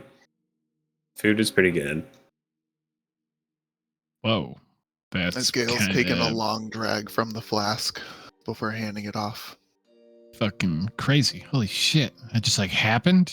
Y'all were like there for Yeah, that. man, this little dude just got like eviscerated in front of us. It was wild. That's right. I kind of forgot about that. Yeah. Was that like a real guy or like a fake I mean, the blood guy? seemed pretty It's real. I- true. Those guts were pretty real. I think saw I a don't lot know of if he shit on actually that looked dance like floor. that, but there was definitely a person that died. Brett suddenly looked sick. He definitely thought it was like fake. No, I had to clean it off. I know. I would know. Oh my god. Oh my god, I need a minute. Yeah, He here, walks yeah. up the side.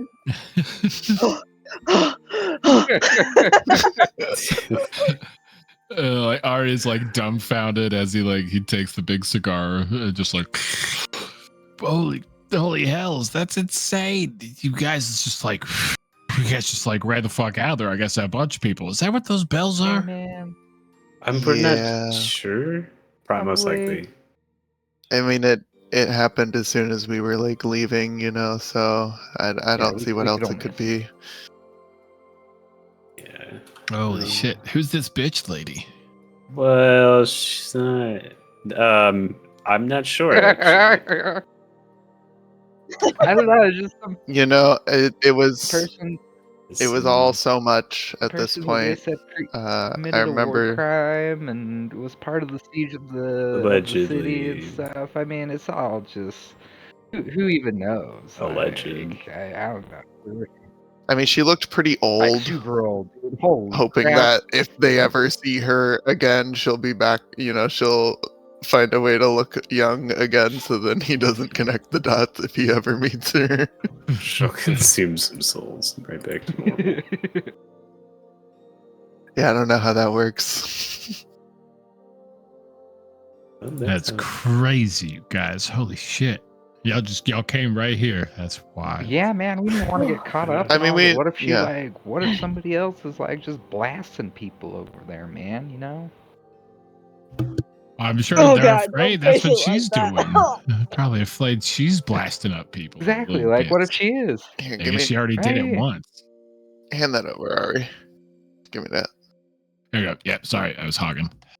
She reaches over with mage hand. Takes a good long drag. Probably 2, actually. And then, all right, Brett, get over here. Yeah, get some of this in you. This will help.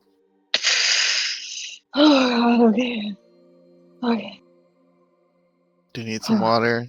Maybe some coffee? And maybe coffee. I don't want hazelnut coffee That's right. right now. Thanks, Gail.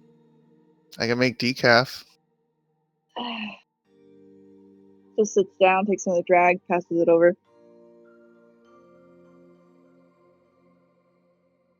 Well, hopefully the city's not on lockdown. I got shit to pick up tomorrow before we leave. Oh no. Oh, I've got a day of like. We still got our repair supplies to be delivered. Aren't those getting delivered in the morning though? I mean, yeah, but if the city's on lockdown, I mean, I don't really know what all that entails. Fair. I don't actually know the schedule.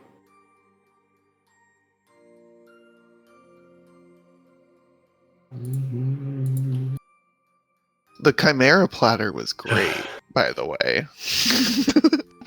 Starting to go into the food that we had. I feel relieved and suspicious at the same time. It went well, but I should have killed them all. They should have let those vampires go. There were vampires there? Holy shit. Yeah, honestly, Yeah, that it's like a place lady's was birthday. like a little extreme for our taste. I don't know if we'll ever actually perform there. Yeah, the vibe's a little off. It's Very fancy though. Great service. It's specific. The waitress is nice.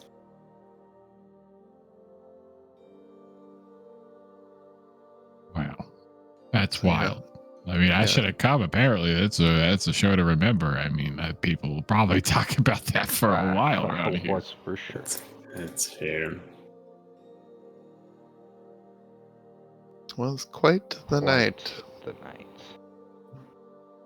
It's horrible, and I'm scarred. Probably for life. I just would be wrapped up in my rug. Oh yeah, did Marius tell you got a rug? It's not No, just a get a rug, rug. it's a magic carpet. Flying carpet, and I'll take out the carpet. Whoa. Flying carpet. That's awesome.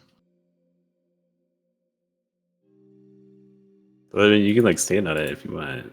I would love to. I never had anything flying. I think Datla has a flying sword. She doesn't even use the damn Hey, I thing. have one of those She really too. is. I think. You got a flying sword too? Ah, it's the coolest shit. She won't give it to me. I tried. Could he even attune to it? Maybe.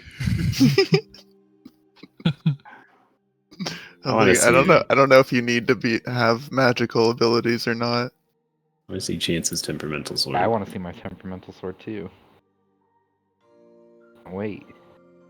Bust it out. I mean, we gotta wait until the morning, man. Like, I'm not just gonna bust it out overnight. Whoa. Because Why the not? guy told me that it's probably got some work to break it in.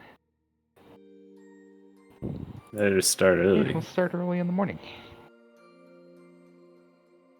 Gil's gonna get another long drink from the flask. You could always try to have Another- Granite sit on it. Another 2 big drags. I'm gonna roll con save.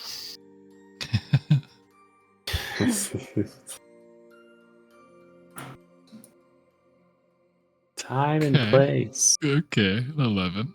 I wouldn't say she's like, fucked, but it's like, oh yeah, I'm feeling it. Maybe I should slow down. Eyes squinting. Oh, check out this wand I bought. Oh, that's so cool. Y'all got some cool stuff. Yeah. Datla said something about that wand. She said it was super cool. She got some spell scrolls or some shit.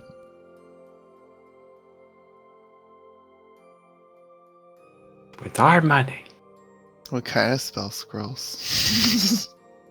Oh, I have no idea. Gail's in that point now. She's just gonna go with whatever conversation is in front of her. I couldn't be bothered to know if she wanted to talk about it. I was too bored.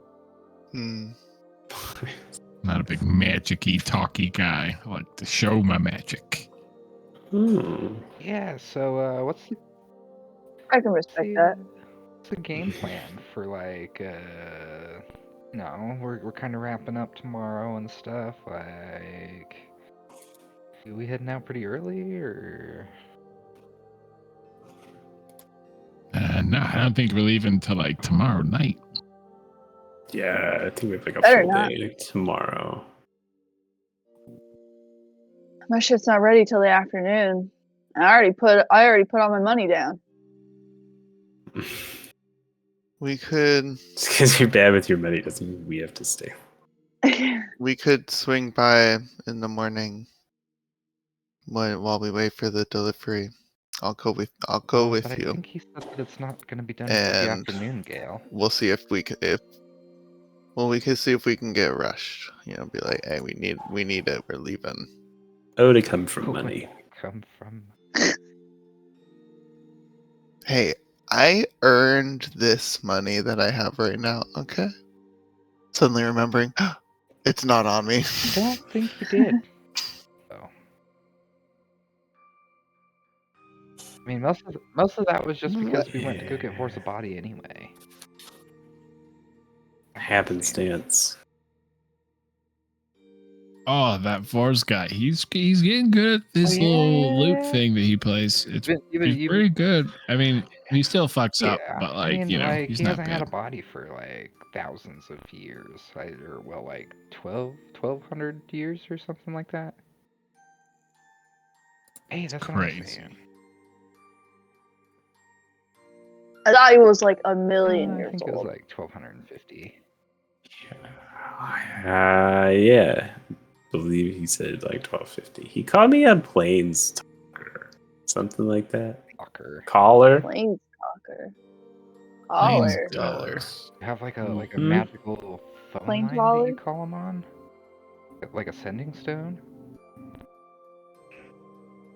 That's what I asked. He didn't quite clarify that bit. So Did Liliana ever bring up plains collars? I don't think so. Apparently, you need to have your spark bloom, and I'll poke Callan in the You're the chest. first person who's Ha, told me told that. you. Oh. Get off my back.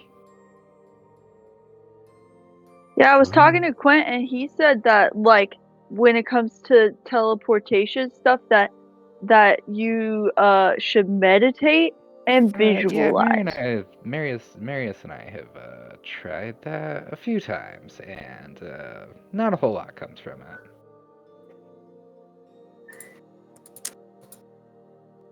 Well, you know, like there's other benefits besides just like triggering your There spark. though. I mean, maybe not for you, but in general, there are benefits. I'm just saying, Slew would love to have you. I don't know if that's a. I mean, And he has a little churchy so pitch like to it. if I like devote my life to Saloon, will she help me do my spark? Question mark.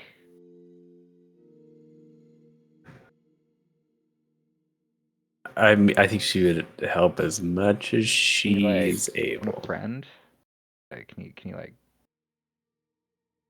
commune with her on that? I As mean, a caller? Oh, I thought you were As- talking about my planes I mean, thing. yeah, if you can talk to her, she might have some advice. You know, being a goddess. Okay. I'll use my planes caller abilities.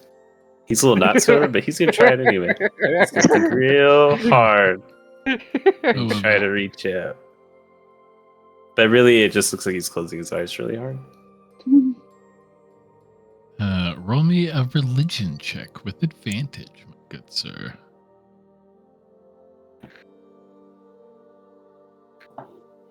18.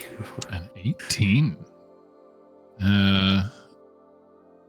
As you guys are in like a loose little circle-ish. Oh, Gail's gonna helpful assistant and be like, get some water. Thank you. I'm thirsty.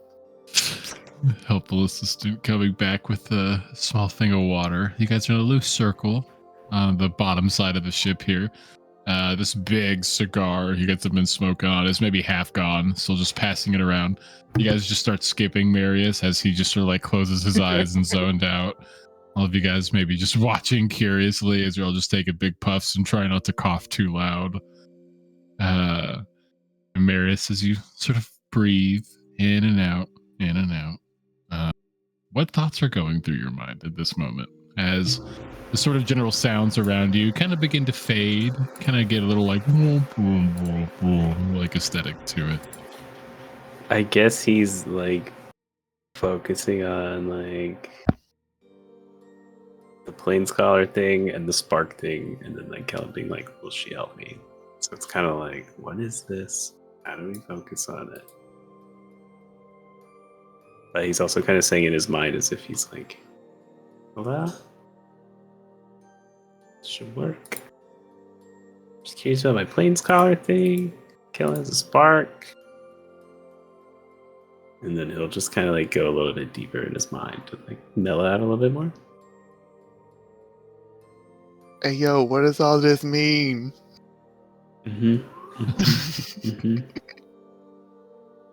As you sort of like calm and like breathe in and out, and you're just like pushing out intention. This is kind of like when you meditate, but I don't know, knowing what you know and trying to do what you're trying to do, it just feels different. And you sort of like press out, you know, almost asking questions. What does this mean? I am a plains caller. What is that? How do? You would maybe feel like a rumble, almost like in your chest, like just rumbles like underneath. Maybe like catches you off guard, and a voice would just sort of creep through. Speak word.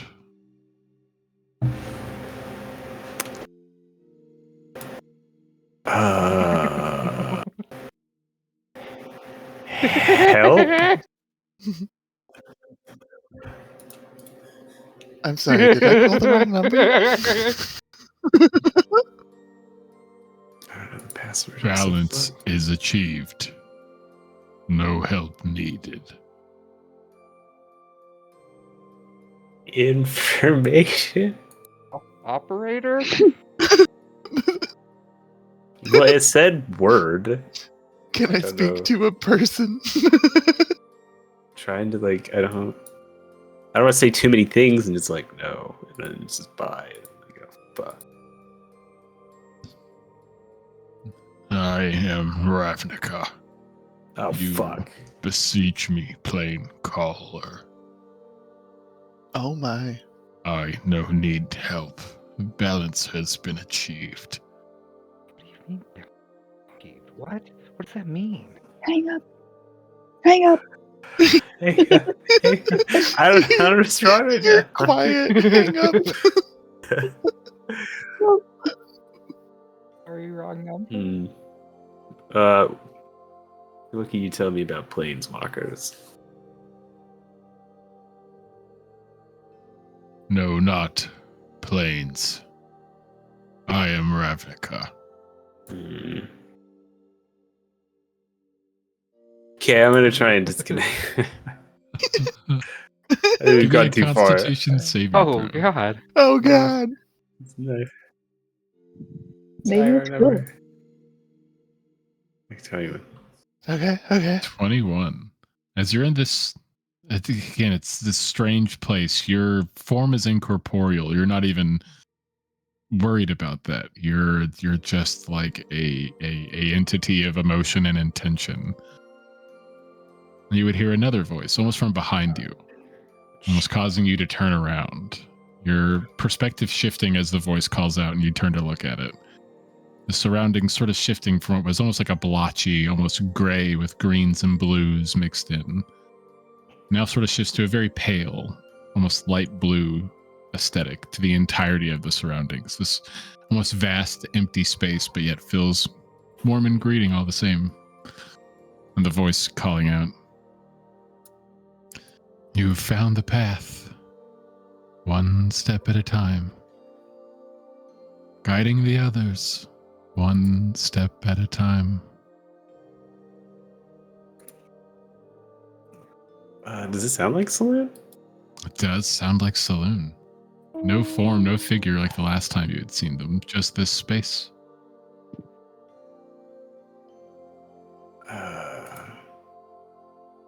Do you know how I can help Kellen with his part? That is his burden to bear.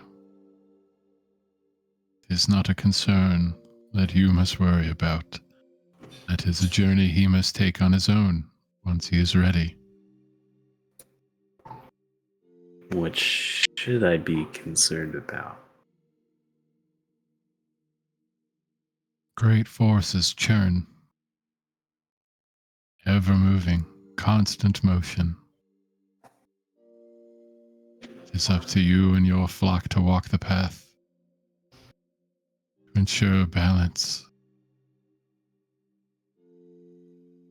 Ravnik has said balance has been achieved. Do you know what he means by that?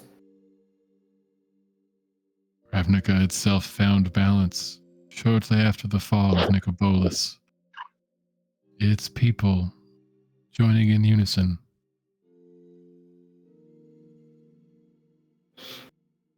Balance.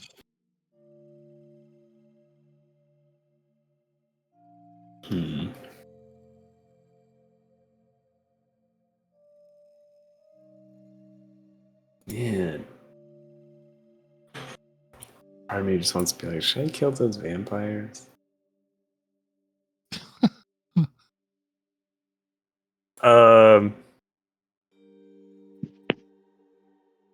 Wow, I think we're kind of past the Shar stuff. Got that one. I can't help him. Okay. And then I guess he'll ask. It was plain collar, right? I'm saying that correct? Mm-hmm. Plain It wasn't collar. Collar.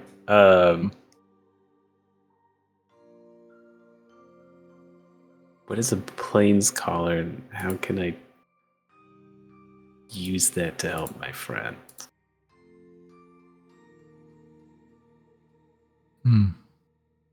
If you can guide.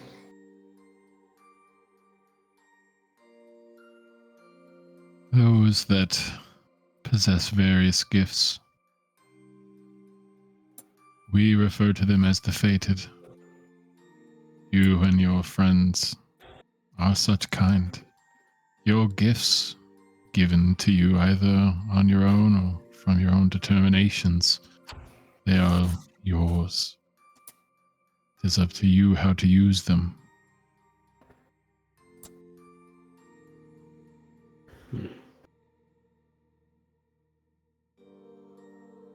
How would you judge Elle's soul?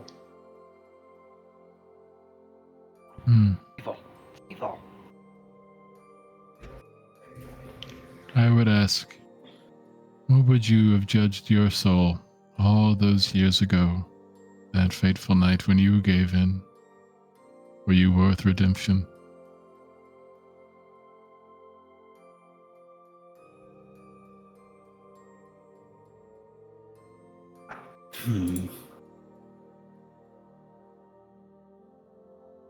I guess he's really pondering that one. Because he still wants to be mad.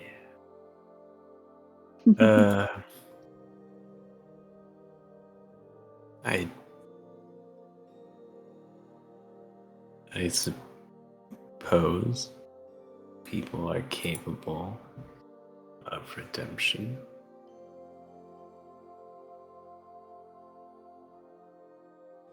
And as you know, all it takes is one olive branch.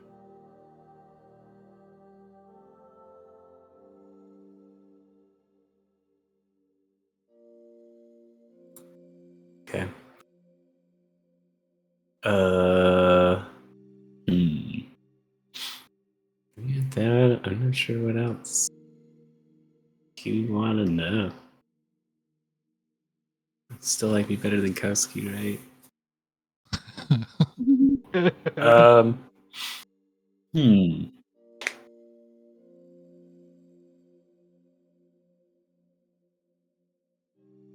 Huh.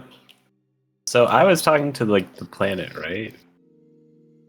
That was your Ravnica? vibe, yeah. That was the planet. Seemed like you talked to Ravnica. It basically said, I'm good.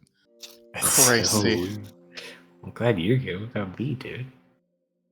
It was just like, why have you called me? I Do was not like, disturb me. Is Ravnica good or bad? Okay. So yeah, that one, fine. This one's personal, but I know Stabby's like a celestial spirit. Can he just hang out with me all the time?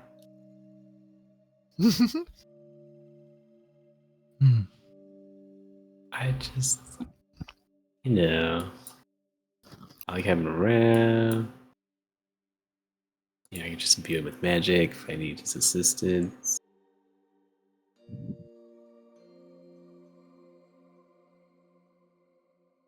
Innovation is important.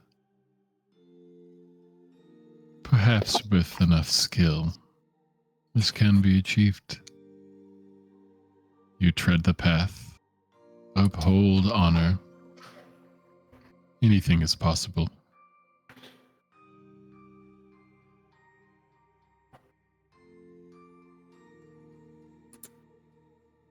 But always remember, with these great gifts, you are tasked with how to use them. For better or for worse. To save or to damn. This is your burden. There would almost be this pullback as Ari lets out a super hard cough and you like, your eyes jolt open as he just,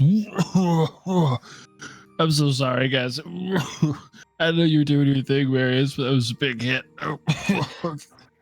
He just looks like he does not know where the fuck he's at. Did that like take a minute in real time? I mean, no, for you guys, he closed his eyes and then he's just like back. Okay. I mean, it took him a while to get there, though. So, like, from our perspective, he's just been quiet with his eyes closed for a little while. We've been passing the scar around. Because the talking with the plane was kind of real time stuff, and then the minute he begins speaking with Saloon, it's like instant for him from that point. Okay. Oh, are you? Are you okay? What? I did it. I did it. I talked to the planet. Wait, what? And he'll reach out for the joint. I thought the point was to The to, what? like, The talk to plan? Saloon. Huh? Well, I did talk to Saloon too. Oh my god, guys. Did you hear none of that? Hear what? No? Okay, well, that's fair. I mean, Saloon's like, it's usually a one-on-one thing. The planet. So I'm like...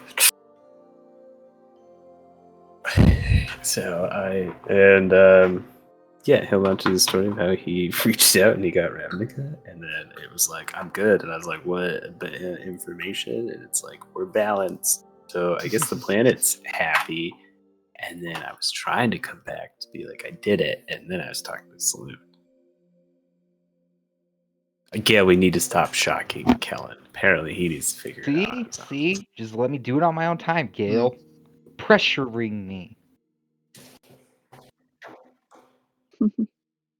Well, you gotta do something Working then. on it. Now that we've got Boris out of his body, or now that we've got Boris in a body, maybe he can give me some more pointers. Like he knows things about like planeswalkers and stuff. Clearly, like he told Marius that he's a planes dialer or whatever. You know, Caller. Vikings called me. Play coy. Just to But- catch you up, Ari, he does not normally talk to planets, but he does normally talk to Slim. You're welcome. Whew, that's crazy. I mean, Mhm. this is gonna sound silly, but you guys, if y'all are talking to like gods and stuff, you gotta talk to Fern. You know, if she had an actual supposed meeting with the matron of ravens, the Raven Queen Wait, herself. what? That's fucking crazy. Oh. Yeah, she doesn't talk about it a lot, but that's fucking crazy. You're saying you talk to one and then she talks to one? That's fucking crazy. I mean, Kaisha just believes in him. I don't know if he's got cool stories, but... Probably not. Well, I mean, talking to him is part of, apparently, the Plains Caller thing. That might be why I've been able to talk to Saloon. Maybe Honestly, she's a planes caller too, and you guys could like do caller stuff.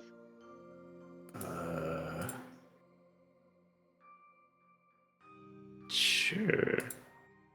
Still like that. I could be. Yeah. What if she's a planes caller? I mean, she talks enough, right? That's like what you gotta do. Well, but then, if it just means you can talk to gods, then would like any cleric that can do that be a planes caller? Well, but I think it's talking to the planet, right? Like that's the new thing Yeah, I think tonight. I think it just makes it easier for me to talk to Slim.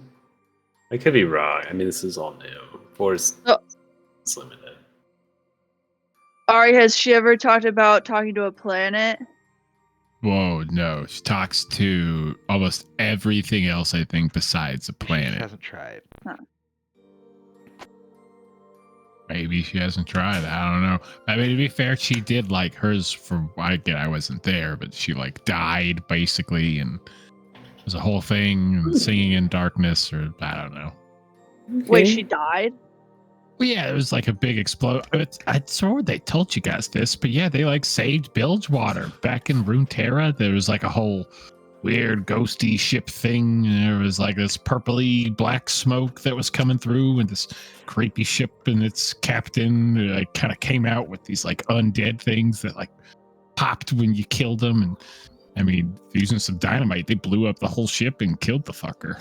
Jesus. Whoa. Oh shit. We were destructive. I know.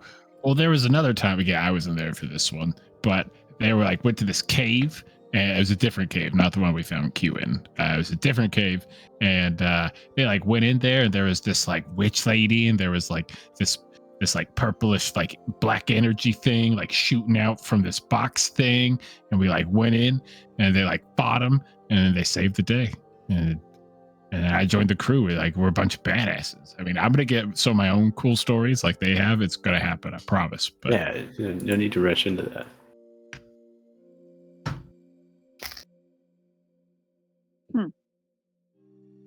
or the flying sword. I mean, when they found Q anyway, like there was that satyr dude and he had his sword, and there was like this big old well of like weird like black purple flames, and then he like was going at it, and then Mercer got him and cut him in half, and he fell in. It was sick. Go on, you should take out your magic sword. Let it be free. I mean, you could try it right now. When you look back, Gail is suddenly has one of the leftover pastries that she made her servant quietly go get. Pull it out on the She's bottom like stuffing side her of the face. boat. Like we've got to do it inside and stuff. And like Forrest has the crate that it's in right now anyway. So I still have to like let Impus get out and like do stuff with him. You haven't even let Impus out? We've been home for hours. Well, Why'd you get an we Imp had if you're not stuff gonna to take care of it? do. And then I pull out my rug and sit on it. Curl up next to me. You need to be more attentive. That's to your why things. Forrest was babysitting. I mean, okay? You're never gonna spark like this. our schedule was kind of shorter than we expected. Yeah, I mean, Although, honestly, Aelody, you did great tonight. I mean, it was She's crazy. just openly referring to it, but not saying it. I mean, it was all you guys. You guys had it. I mean, I had it, but then you guys had me, so we had it. So many buffs. Reese's Puffs. Oops, all Reese's buffs. Puffs.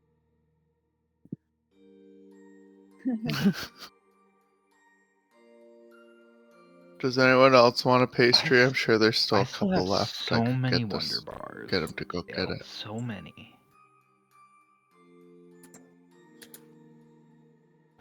I'm saying you guys got like Yeah, man. treats and stuff. I would love some treats if we're offering treats. Oh, I don't know what man, a Wonder okay, Bar fine. is, Let me but go it inside. sounds Let me awesome. go grab my quiver from Boris really quick and You can the grab your sword while you're in there. If you want the sword to come out, you gotta come Okay, just inside. checking. All we have is behind closed doors, Marius. We're all tomorrow. Fine, tomorrow. We have a full day anyway. Oh, excuse me. Can't kill him. 10 points.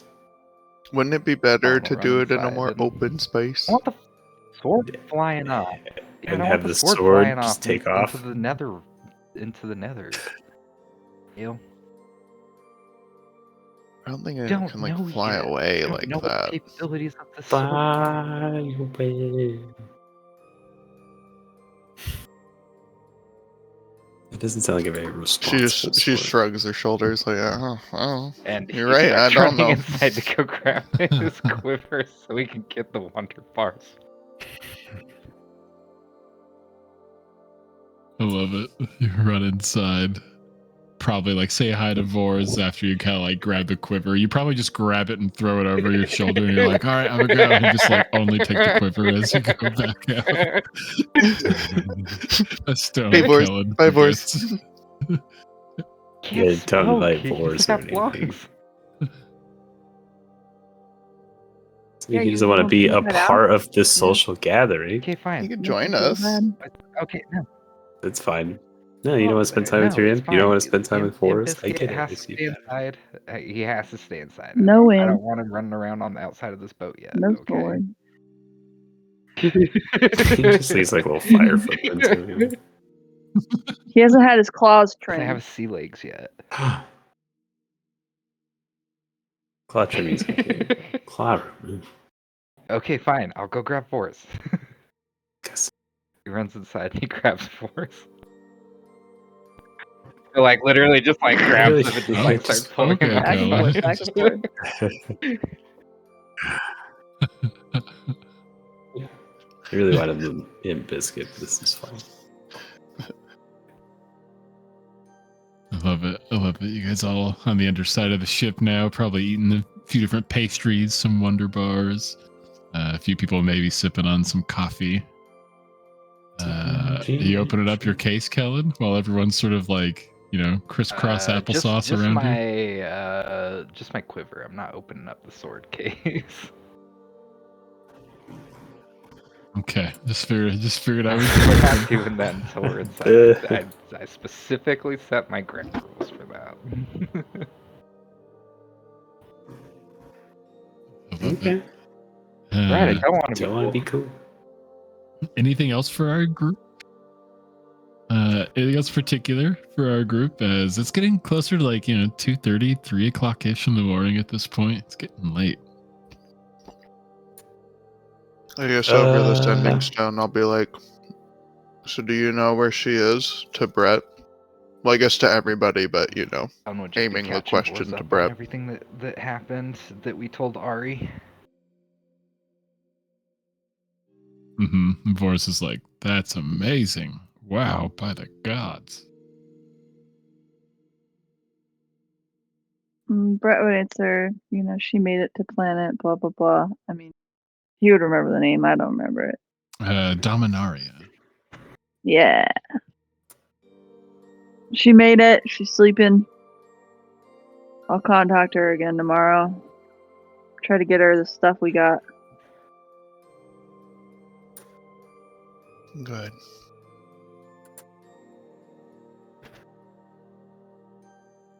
Gail's probably laying on her back and probably just closes her eyes.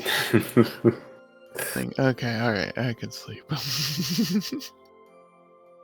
plan that someone went to plan. It's unique.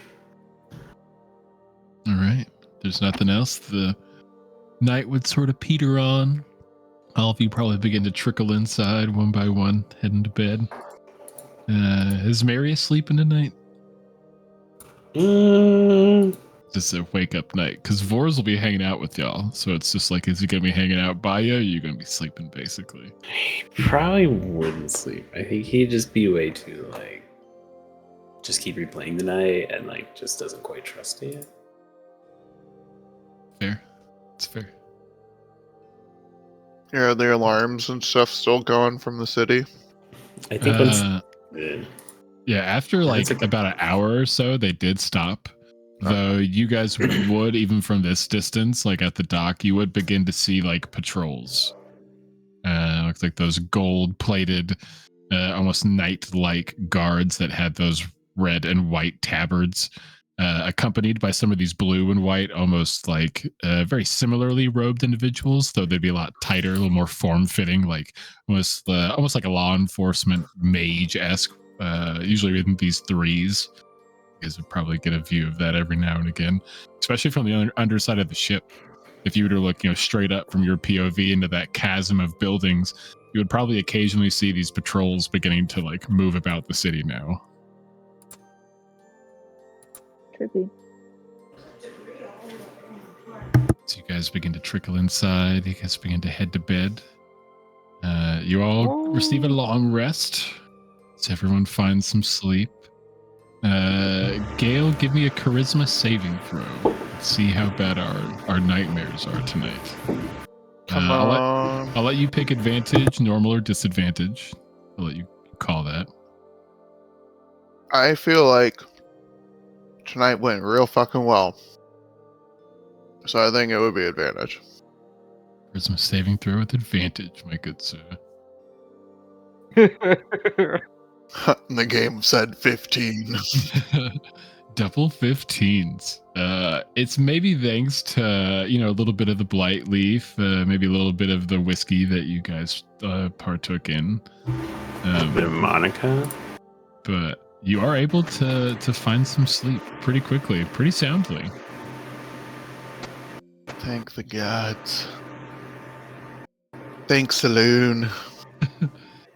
All of you receive a long rest as the night carries on. And a little level for saving a planeswalker. Level Not up. yet. Not yet.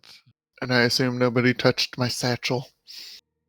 No, everything seems good. Vor's probably also helped keep an eye on it as well since he stayed behind. Gotta re-check mark everything in my inventory. I'm sure you like triple check it. All of you probably wake up the following morning. Heavy boots beginning to move about, beginning to sort of come on board. You begin to hear heavy things just being sort of dropped up on the upper deck. You can hear a few voices calling out.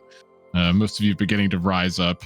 It's probably like 7:30, almost 8 o'clock. You guys have got like 5-ish hours of sleep, but thankfully, since you're hanging around smoke session, not really doing much, it basically counts for a long rest. All of you abruptly being woken up as all these sounds and noises. Mary is probably distracting you from reading. Those of you that would go investigate, you would see that all of your supplies have been dropped off. Kaisher being awake to sort of deal with the sort of haggling of it and just like, bro, just put it here on the top deck. We'll open up the gates and we'll use this little crane nearby the dock and get it all below deck. And Datla's probably nearby. It's fine. We don't even have to move it below deck. Just leave it right here. It's like not even that big of a deal, darling. Just Kaisher's fine. Sure, whatever. We can leave it here. It's only a couple days and we'll get it dropped off and then no big deal. Yeah, it'll be easier to unload. Is there a risk we could lose it though? No, most of this stuff is tied down pretty good into these like batches here. A lot of metal rods, a bunch of plates, a big batch of wood. Should be good. Maybe we could tarp over it, I guess, if you guys are nervous. Yep. Let's tarp over it. I'll tarp it. Yep. All right. Kaisher Very as well. As Marius and Kaisher, you guys get these things nice and sort of covered up with the tarps. Maybe do an extra layer of ropes just to latch it to the deck itself. The morning looking fairly clear. A little bit of clouds overhead, but the sun peeking through perfectly. You would see that there would be some activity coming from Wayport here in the early hours. Even just after maybe 10-15 minutes on this upper deck, you can already make out like one or two of these like triplets of guards that are just patrolling around Wayport. In your previous outings in Wayport, they're usually stationary. Most of the guards here just sort of post up. But you can already see these sort of 2 golded plated knight and like 1 blue white robed figure that just sort of continue. That's like their classic pairing is these like 3s, 2 knights and 1 little magey guy. Easily picking up that alert is probably still high here in the city. All of you being awake here in the early hours, having plenty of time at your disposal. How do you guys want to use your last day here in Ravnica? You guys would know that just a little after nightfall, you'll probably set out. Oh, for some reason I thought we were setting out at like noon. Yeah, it could be earlier than that. I mean, I'm sure they could be persuaded, but the general plan was at least by nightfall, you guys are going to kick out because at bare minimum by midnight, you guys have to be out of the dock space or pay for another day. Well, And bare earlium, Brett needs to pick up his shit, which won't be ready till like maybe 1. Yeah, that was our like noonish appointment. Yeah, so I guess breakfast and then head on over there. Works. I mean, I don't think there's a point in going like first thing in the morning. I think I'm gonna hang back and get acquainted with Biscuit. And Sword Edward Sharp. time.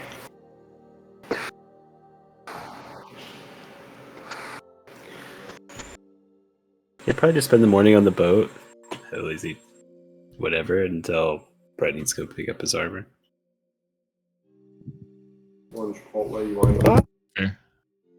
I mean, there's always the chance that they finished it early. You guys would like to do as we would see you guys eat breakfast. Again, probably a pretty hearty breakfast. We maybe be like a steak and eggs, like literally steak for dinner, steak for breakfast sort of vibe. I would imagine at this point, just like seeing all the ingredients and like the sides added, like you guys could probably guess Datla probably spent some money on extra food, like dishes to cook. Yeah. While they did resupply, you guys would know that even just walking by the storeroom. Some of this stuff is even just like, holy shit, like this is really good shit. It's high quality shit. Is this real Will you give me saffron? a bunch of raw meat while you guys are out? Imp Biscuit. Yeah, Imp Biscuit eats some food. Raw Pay you- meat. I'll pay you back. Any particular kind? What did the shopkeep say? It was just any kind of raw meat. I think just raw meat, right? Yeah, raw meat. I mean, he'll eat just about anything, but like for dietary reasons, raw meat is preferred. Yeah. But Yeah, they're little just, trash any kind. compactors. Kind works. Brett, we're stopping by a butcher. I mean, you can convince Brett to go a little early. He's not leaving for. He doesn't want to risk like No, you can annoying the just person pick who's it up on working your on way his back. shit. But also, he really wants to talk with Fern.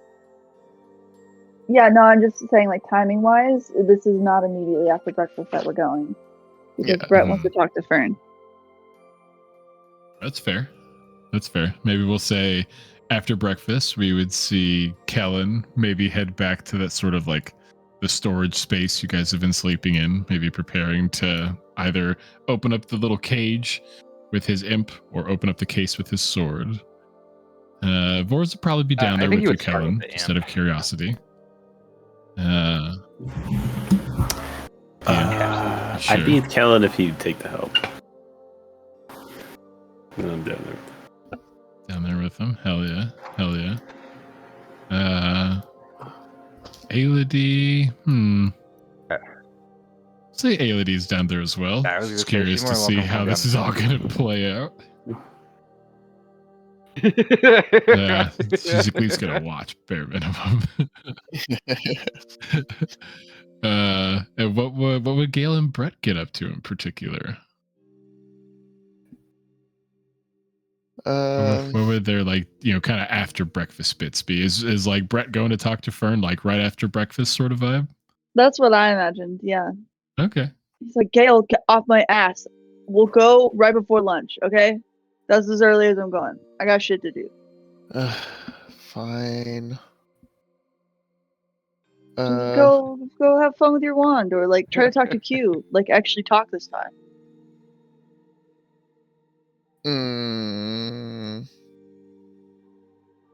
I think Gail's just gonna wander off and go read her smut book that she hasn't had enough time to read. Be like, I'm gonna relax since things have gone very well recently. I love that. I love that. Gail heading off, trying to find a nice quiet place to read. Everyone else is below deck, probably about to watch Kellen interact with one of these items. Honestly, it probably wouldn't be the worst thing to go up like where Q's hanging out. He's quiet up there. I mean, yeah, there's a nice tree. You know he won't pester you. Yeah, but I'm not gonna talk to him. Ugh, that's weird. I gotta read my book by him though. As you begin to head up there, pulling out your book from your bag, we'll go with Brett first. Kind of heading to that middle deck, heading to the sort of back rooms where the crew proper sort of holds up. Knowing which one is Fern's easily enough by all the paintings and drawings on the door. Heading up, probably giving it a light knock. She just calls out, "Come in!" Hey, it's me. Oh, hello, Brett. It's so good to see you. Good to see you too. How are you this morning? Oh, just wonderful. Just divine. Hoping me and Pebble can maybe do a little bit of playing later on. Maybe later on tonight after we leave. Oh yeah, that would be nice, huh? Wow, you got a lot of art in here. Yes, I like to think of everything as a bit of a canvas. Just waiting to be painted on. Yeah, like literally everything. Like even behind this. Yeah. Hey, so I heard like something kind of crazy about you last night. Oh, What would that be? Well, Ari was saying that like you've talked with the matron of ravens. Oh, yes. I have. She's delightful. She's words don't really do it justice, if I could be honest, but it was breathtaking. So like just like once. I mean, yes, but I do see her everywhere. Not quite literally, but she's in every moment. And she's not just the matron of death, but she also is the matron of life in a weird way. The sacred moment of one's life ending is just as important as every moment they lived. Yeah, so like you, because he said you died. Technically, is what he said. I mean, it didn't feel like I died until I woke up, and then I didn't feel super great, but it didn't feel like death at any point. It was cold, really cold, lonely.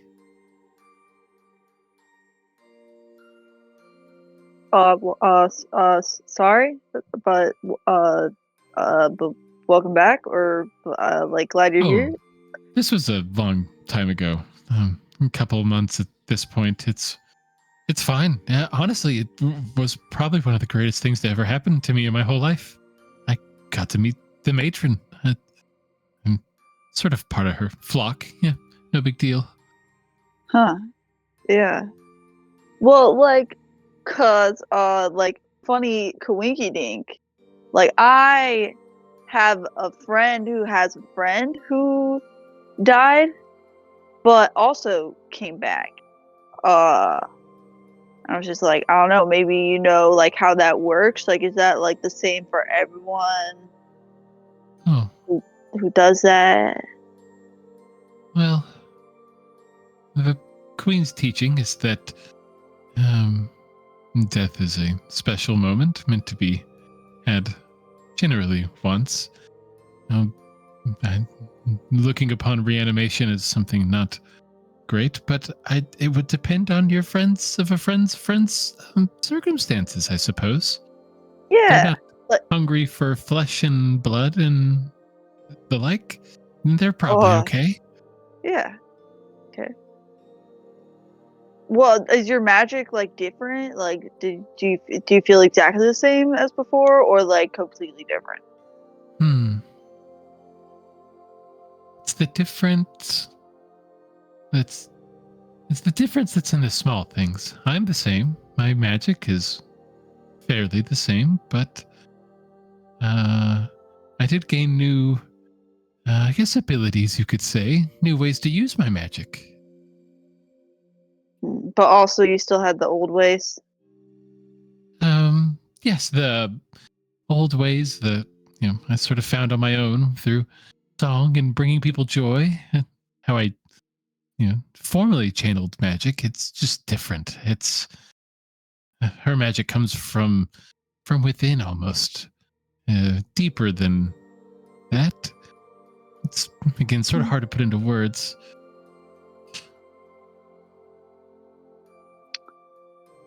Okay. Yeah. Oh my god, I had a question and then it just like totally left my mind. What was it?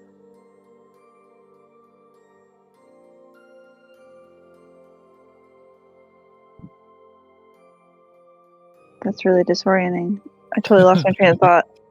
It's okay. Well, outside of that, Brett would also want to ask her about like all the other cool stories he heard. Like I heard you saw like there's like purple stuff. Like what? I see you're an artist. What shade of purple? Like this shade of purple, or maybe something kind of like this, but a little more. This one's kind of navy, so maybe kind of more purple than that. Yeah, the minute you start pointing to colors, like what it could have been, she like scoffs. No, nothing at all like that. Here, and she like moves over to a dresser and probably pulls up from one of the drawers, and she pulls up what looks like this kind of like leather, kind of latch bound art book, No, not this one. Like puts it back, shuts the drawer, goes to a bottom drawer, opens it. This one. And she pulls out like a smaller one that looks almost more like a journal. Sort of shuts it and stands back up, opens it and flips through some pages. Oh, here it is.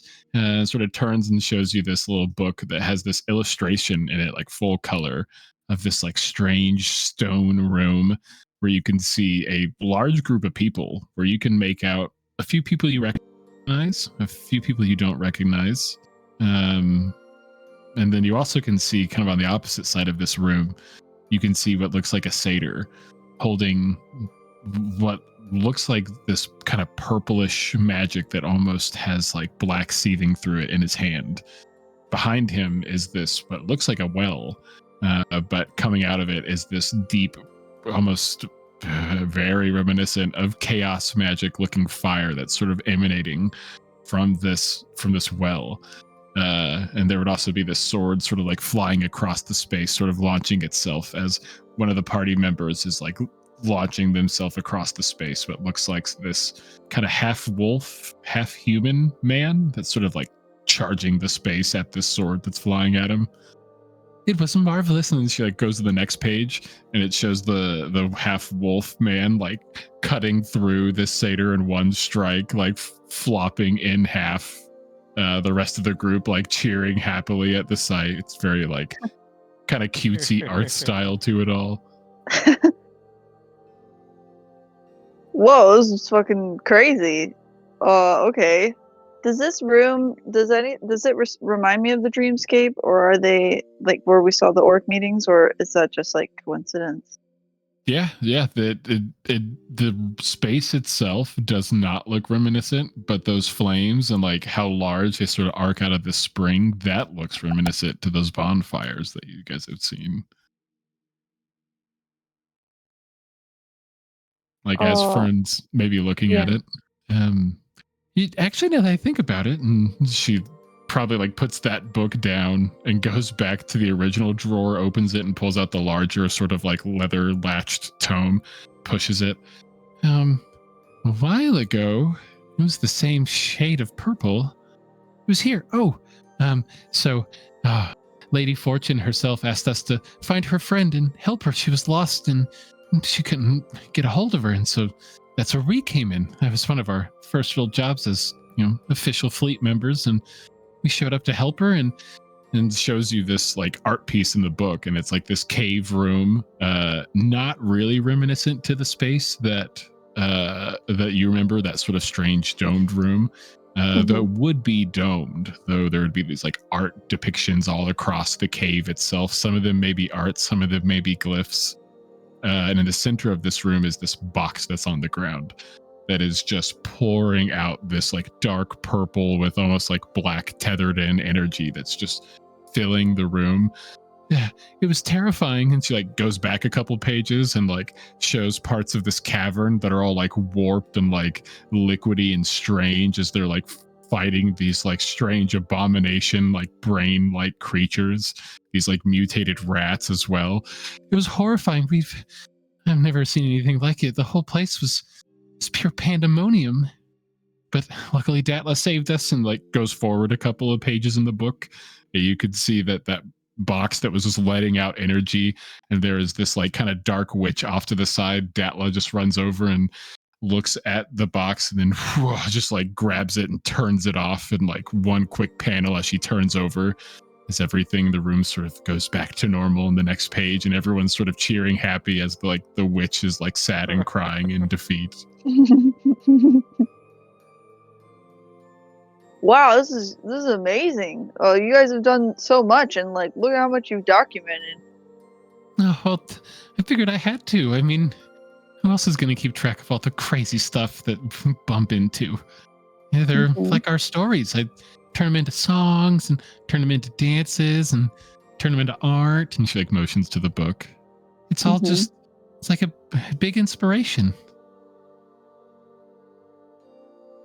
Yeah, I think Brett would just kind of hang out with her here, like asking for any instances of like seeing magic with that color purple. Yeah, she probably goes back to the time when she died, shows you the ship and like the spooky like captain guy that was on deck and like recounts how like she had like her bomb and she like basically had to get close enough to try to like set it off because someone had to set it off, and so she was close enough to the detonation of this ship to boom get caught in the blast and die. But that's when she met the Raven. She goes into that whole spiel. She also probably like mid talking to you is, I haven't really told anyone this necessarily, but remember how I told you I met the Raven Queen? I met her a second time, actually. I lied. Oh.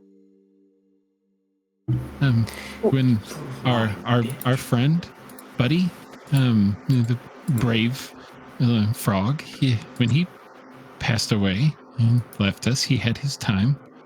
The Raven Queen let me see him. Let me say bye. It was marvelous.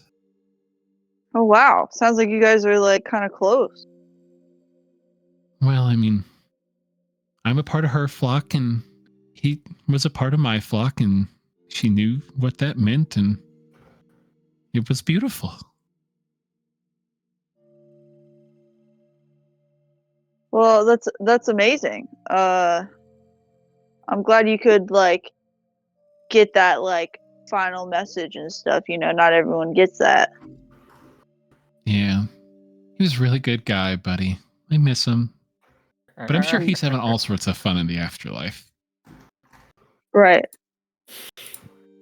So, like, if my friend of a friend's friend, if he, I feel like every time he's brought it up, he's like added one more degree of separation.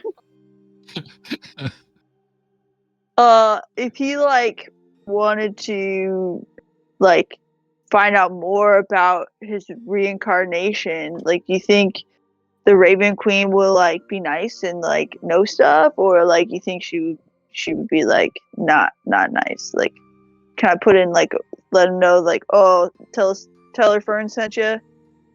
You think that would like help? Oh, I mean, I wish I could help. I don't really know how to contact her. I mean, to be honest, I've never really chosen to contact her. She sort of decides when and where what she thinks is best. I guess it's just part of being a god. You know, they're so great and smart and helpful. Okay, can't say I'm surprised. It's like pretty typical of like the stories. You know, I know lots of stories being an actor.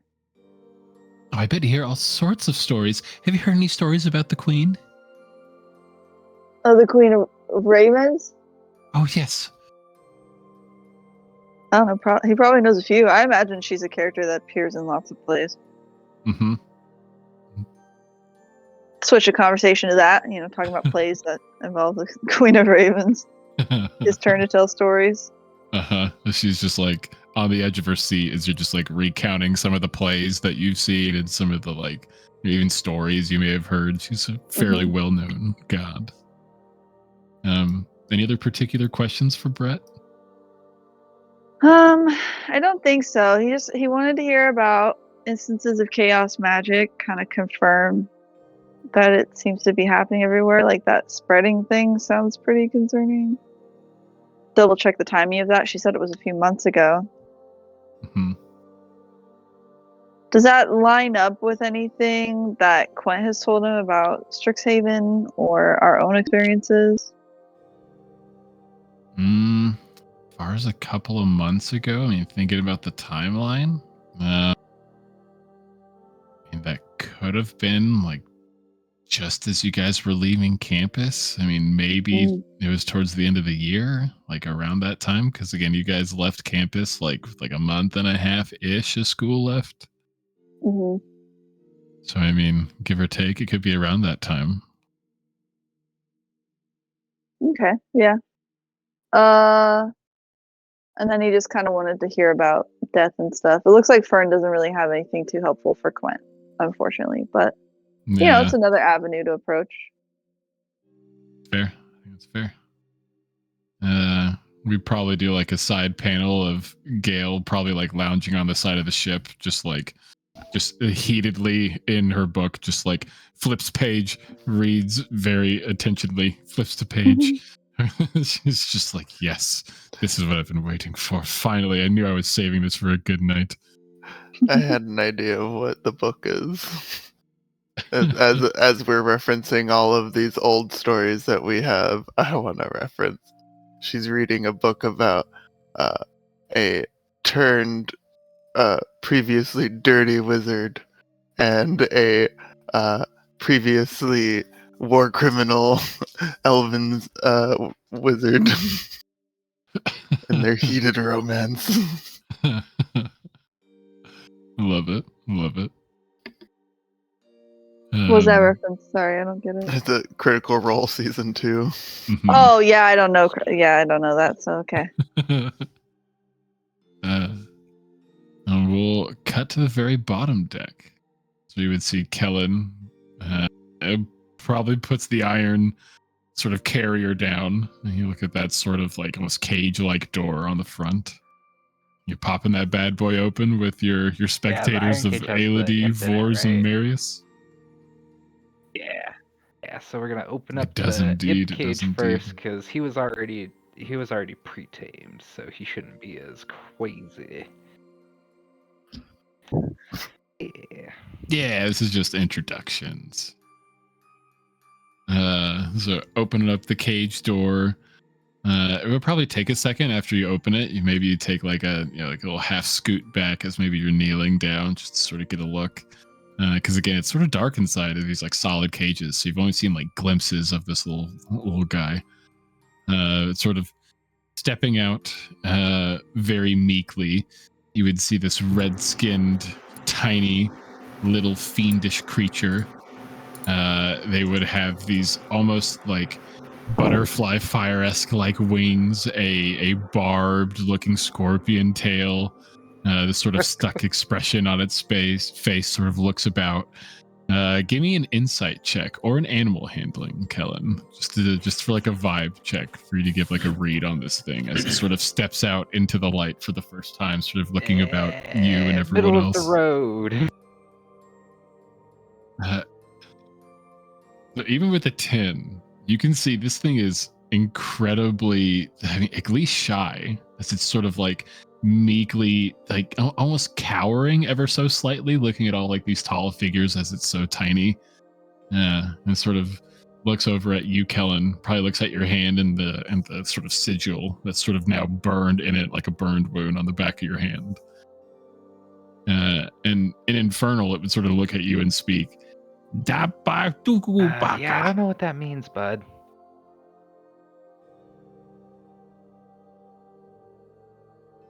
Oh, greetings, new master. Oh, that was more pleasant than what I thought he was saying. Speak common. Okay, cool. Pretty good. I prefer my native tongue, but this is a fine language, master. I am Ziglag, here to serve. Oh, And he gives like okay, a okay. You come with bow. a name. I did not know that. Okay. Oh, As I soon as you- wanted to as soon as name you say that, and there's maybe like a momentary disappointment. Ziglag like literally cowers and winces, like you're gonna like hit him. Ziglag is so sorry, new master. I will forget Ziglag's my fine. name, new master. Ziglag is fine, and no need to like cower or anything like that. I'm not like. I know how your other quote-unquote masters have been, and by the way, you don't have to refer to me as master. You can just call me Kellen. Yeah, this is more like a friendship. Like, do you know what friendship is?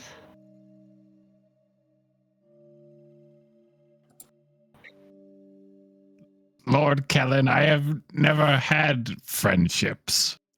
Masters in the past have friendships. They look very fun. Well, we are gonna go ahead and give that a shot for you with me.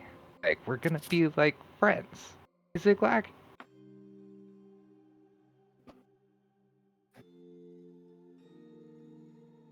Maybe like you reach a hand out to like shake or fist bump, and there's the immediately like Yeah, flinch, we'll like "Bah." work on that.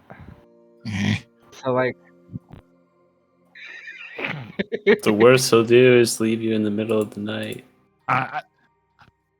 Ziglag will do better, okay, no, Master. you're doing fine, Ziglag. Lord You're Kellen. great.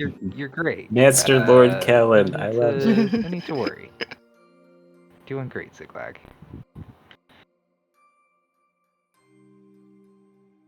How may I make Master happy with Well, Ziglag? as it stands Master right now, we're Lord just gonna Kellen? kind of like go around and help people.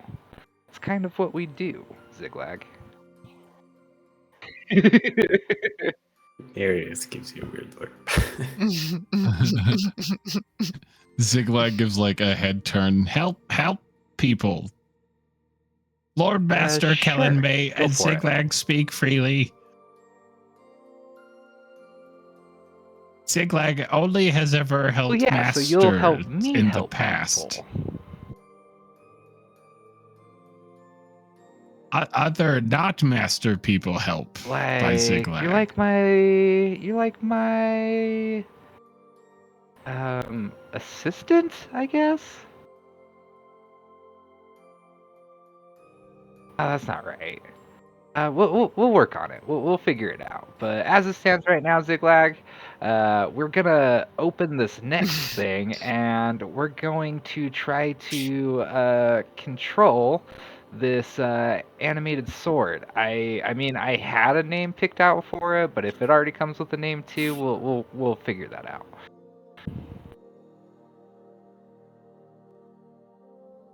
Ziglag has never Just manipulated just make sword, sure Master that it Lord doesn't Kellen. escape this area, Ziglag. Okay.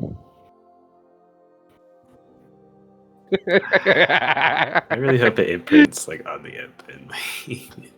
I would love that. It's your Im's magic sword now.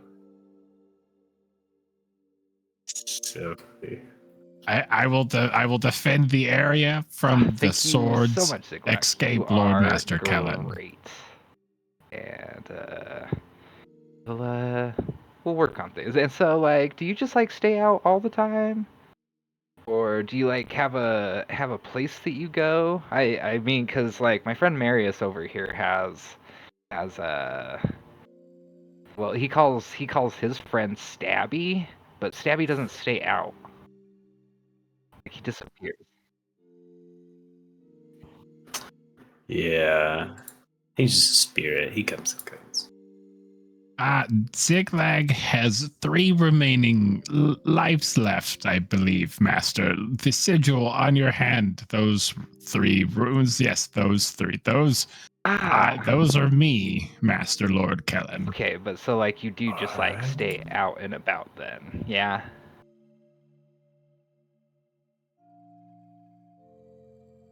Oh no. I do, Lord Master This is all Kellen. Is this fantastic. form You look great, displease you? Ziglag. I really dig the look. Look very handsome. Is that the word?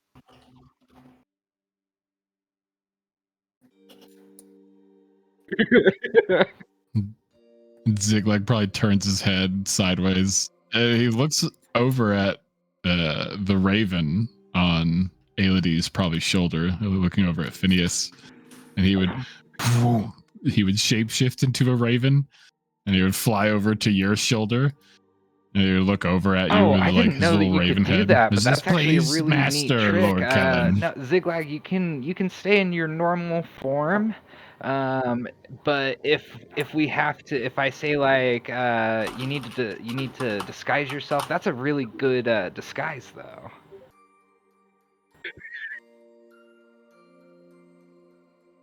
And he turns back into himself, perched on your shoulder. Understood, Master Lord Kellen. A wise decree. Oh, great Master Ziglag. Lord. But yeah, so we are going to attempt to open Amazing. that crate now.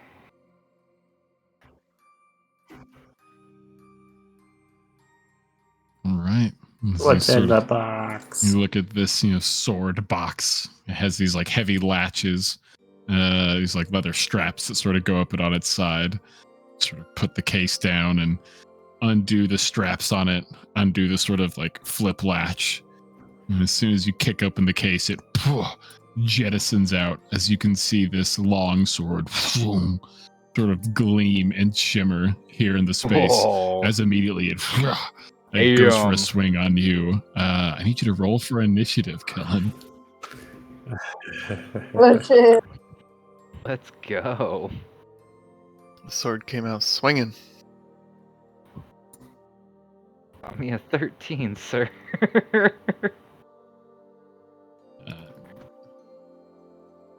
13.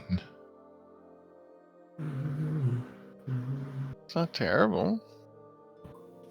And for your flying sword. Got the jump on me. It makes Oh. sense. 14.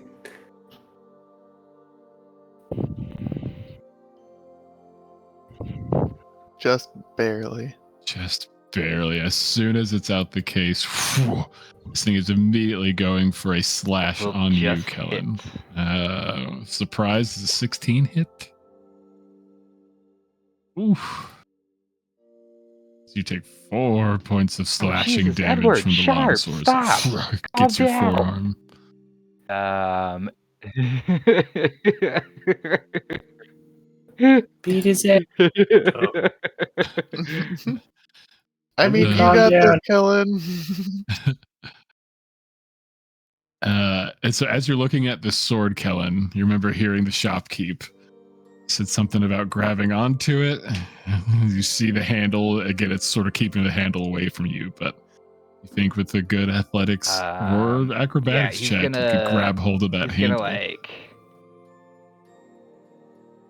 gonna do acrobatics, but he's gonna like try to slide under it and like come up behind it and grab it. Oh God! I love it. I love it. Give me an acrobatics check, my good sir.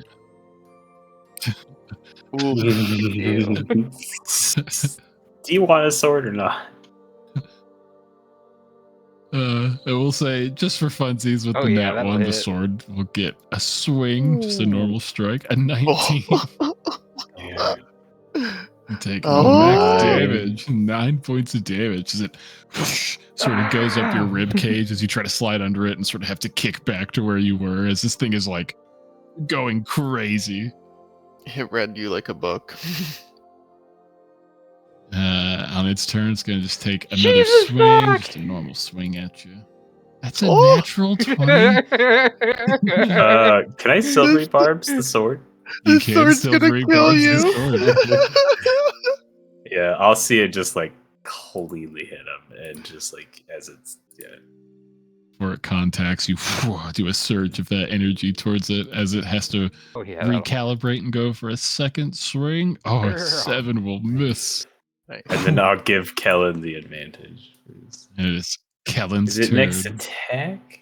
Oh, roll or ability check. Yes, Okay, you can use so advantage he for your will athletics. he'll do another acrobatics. This time he's gonna try to like flip over the sword and he's gonna try to grapple it with his tentacles and his hands. Try to get like as much force as he can on it.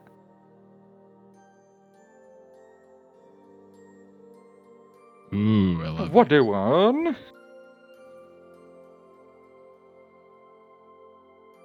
A 21 as you flip over this thing. The tentacles get it first, wrench it towards you, and your hands sort of clasp the other free areas as well as on top of the tentacles, like solidifying that grip. So you're sort of on the other side of this thing, sort of turning about as it's like kind of going wild in your hands. On its turn, it's just going to take a swing with disadvantage. 13 will miss as it's just like holding tight. Give you another acrobatics or athletics with advantage. You got the tentacles helping as you're like bracing yourself back, just holding the sword 14? as it's like flailing back, trying to stab you. Oh, a 14. You managed to keep on this thing as it's trying to like go back towards your face with like the point of it. Hey, you're managing to Come at keep me, hold of bro. it. It's going to take one more swing at you. 9 will miss.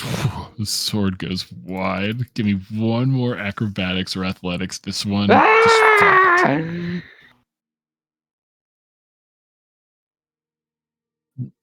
Oh, as your hands break free, but the tentacles are still holding on to it, so it's still just within reach. It's going to go for just a flat swing on you, though it's still close. No advantage. 12. Whew. Give me one more acrobatics, my good sir. It's a flat 15. As it tries to go for the face, you pull the tentacles back in, grabbing the handle once more. And this time, as you're holding on to it, you get a firm grip. And for the next about 40-ish minutes or so, you are just in like a grip lock with this sword as it's like kind of still trying to stab you, but you're just like pressing your will as you hold on to it. You're like, no, damn it. Vorse at some point is probably just like thoroughly impressed at you just like holding this thing in place for like 40 minutes straight, basically. It's probably to the point where like Brett and Gail come back down to the bottom because they're like, where are they at? Yeah. Gail I was about to ask if I spot heard the quit. initial commotion. I mean, you may have heard like a little bit. And then after like 30 minutes, it's like, okay, what the fuck? It's been pretty quiet. Yeah. Both you guys head to the bottom again. You just see Kellen kind of like on display with the other three watching. This bright red imp on his like shoulder, just kind of gripped into his shoulder, as Kellen is just holding on to this sword that's trying to stab his face, but he's just like not letting it. Oh, hey guys! By the way, this is Ziglag. He already had a name.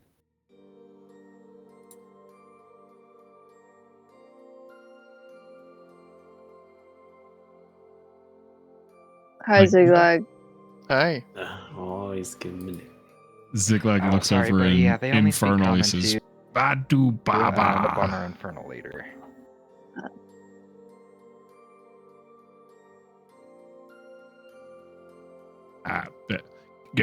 Greetings, friends of masters. I look forward to helping you all as if you are my masters as well. I mean, like looking at no, Kellen as he's like, forcibly you don't holding the have sword to still. Listen to them if they tell you to do stuff.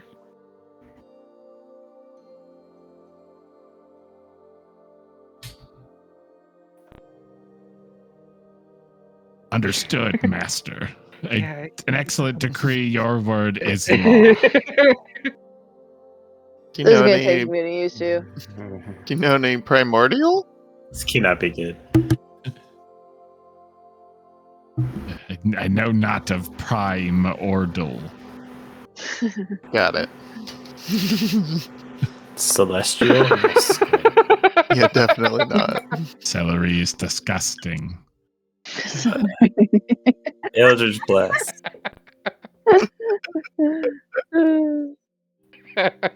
No. You know, I haven't sudden stab either. No, if Is I the let it go, sword it's gonna like stab my heavy? face. Why are you holding it like that? It's got 2 more lives. Yeah, okay. So I was reading that right. Lovely.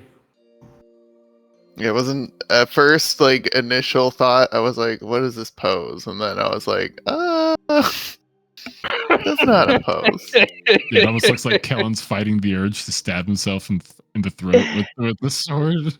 Yeah. I'm, How long do you have to like do that? Didn't you guys start this I like? think I've got it at this point. Yeah, it's been a while. but Do you it's need still just, do you need some help I think we're or like almost there.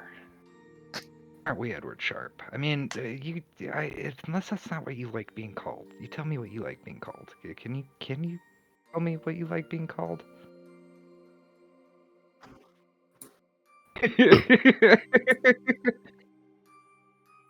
Just still trying to stab you in the face.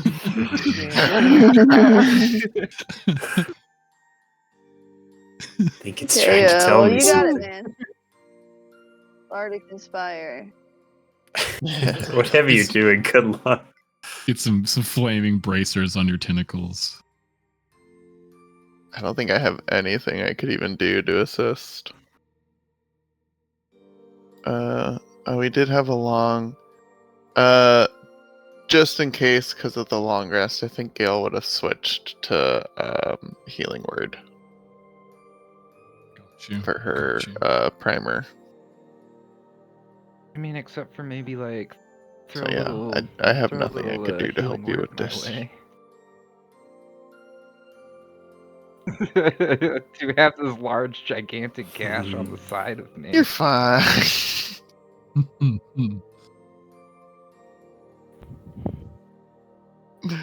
I'll Love be on, her. man. Clap you on the shoulder while you're fighting the urge to stab yourself in the neck. Give you a little cure wound. Let me cast that.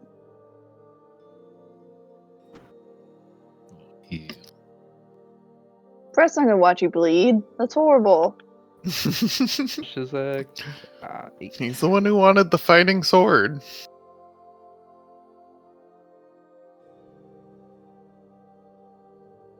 Look, I saw things last night that have changed me.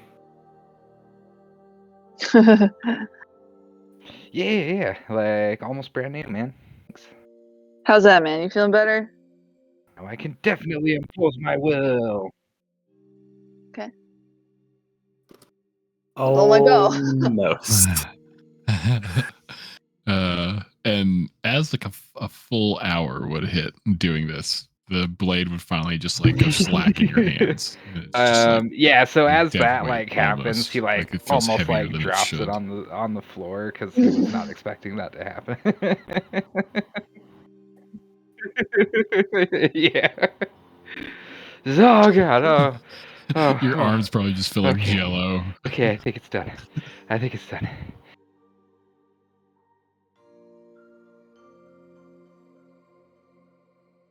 Heavy? How's it feel?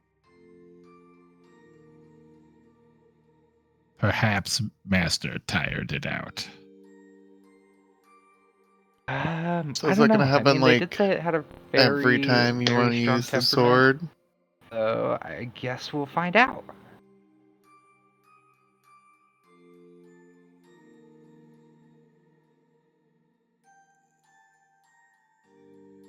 Give me an Arcana check, Kellen, or investigation. They are both the I'll same, take the so- investigation DC will be a little higher.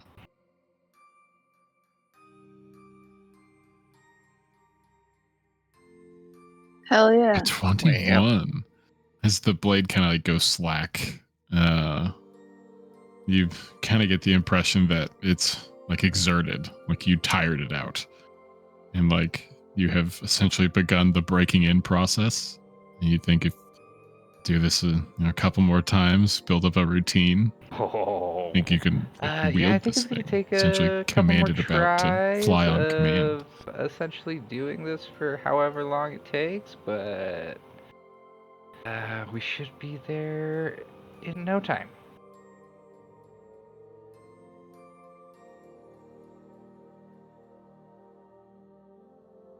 A excellent plan, Master. Tame this I mean, the stabbing blade for our okay, fine. purposes. Yeah, we'll It sounds a we're lot gonna worse have to learn some when you Infernal, say it like 'cause maybe you just don't come out as eloquently common. Big lag.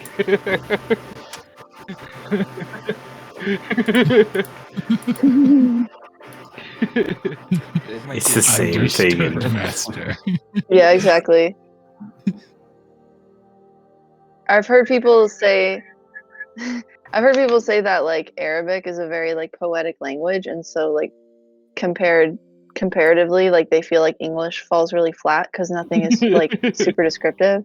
So now I'm imagining that Infernal is just like explicitly just like everything is described with these like gut wrenching analogies. And so Kellen kind of getting the thought you think it's probably exerted for the day. You look inside the case, and it does have its own sheath. It was definitely not in the sheath. The sheath is kind of like placed in the lid. Tuck it in. So you kind of like Good night. place the sheath on it, put it back in the case, and you sort of like re-latch it up. Yeah, tuck it in for the night. Edward. All tuckered out. He's Night, tired. night, Edward. So I think you have begun developing, or at least breaking this here blade. Usable. So outside of Brett picking up your armor and stuff around 1 o'clock-ish or so, and probably picking up some meat along the way, is there anything else we're looking to do with the rest of our day in Ravnica? Well, I mean, before we leave this scene or whatever, everyone's here and all. Brett would like to update the group about the chaos magic incidences he learned about from Fern. Just kind of share that with everybody. Not the death stuff, though. Sorry, y'all. That's for later. Since it is a new shopping day, I know this will be when we actually go out, but Gil does want to try one more time to try and find a AC buffing something. For sure. We can give another roll on the tables. I'll be right back. Aelity would probably be a little mind blown after Brett tells them all of this. You're saying that they have been fighting chaos magic and not even knowing it? They just see it as whimsical adventures they've gone back to back to back from? Well, I mean, that's... Well, I mean, Fern sees it as a whimsical adventure, that's for sure. Yeah, she's kind of in her own little world, isn't she? Sure. But I mean, the first year of school for us, we were just kind of odd occurrences until we started actually connecting the dots. So, I mean, is it I'm really sure lots that of people weird? are fighting chaos magic and not knowing. I guess that's fair. I mean, are we some of the only ones that have connected dots? Is that what that means? That's kind of freaky.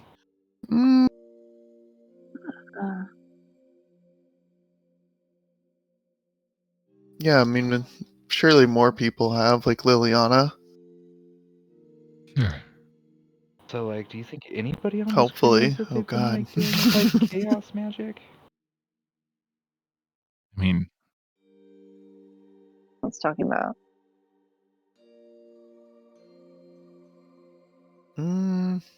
If you're gonna start anywhere, I would ask Datla. Yeah, she seems like the best bet. If anyone here knew. I mean, should we just kind of go around the ship and ask people, I guess, one-on-one? Try to see what information anybody knows?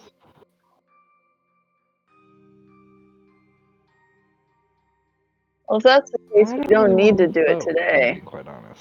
Should we do stuff planet side before we leave?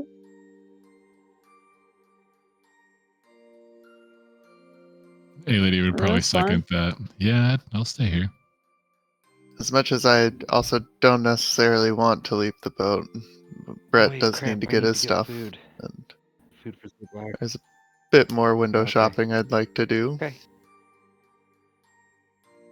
Yeah, I'll get that. You asked me. We'll stop by a butcher, get your stuff. Hopefully I find something else along the way. Maybe not, who knows. Not gonna take too long, I swear, Brett. I'm not gonna slow us down.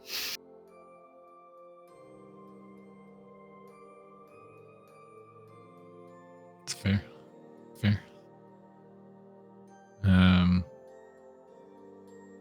Chad's still gone, so we'll just assume maybe Marius stays back with you guys. I don't know if he needed anything or not. We can always retcon it, worst comes to worst. Yeah, I don't think he needed to, but so seeing you guys head back out, hit the streets. You guys heading out closer to noon, stopping by to get Brett's stuff first, and then doing some window shopping for Gale, on the way back to the ship, sort of vibe.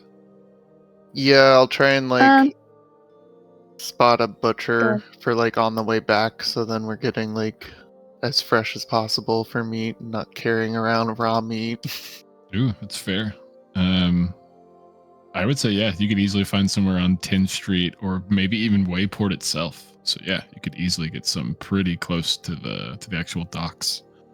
Okay, cool. We'll stop there on the way back, Brett. Okay. Let me know if there's anywhere you want to stop at on the way there. Otherwise, I'm gonna just lead us to my man. Yeah, just sponsor. on the way, following Brett. Gail's gonna try and keep her eye out for some place that might have that item she's looking for. Oh, hey, don't let anyone in your pockets. Watch out for Yeah. those brown cloaks. Gonna be extra vigilant. Especially since I'm actually carrying my money right now. Fair. Both of you can give me perception checks as you guys set out from the Gilded Leaf through Wayport, head into 10th Street and beyond. Why That's do I par for always the course. go to look to the wrong area? Hey, breaking that 22. 12 finally.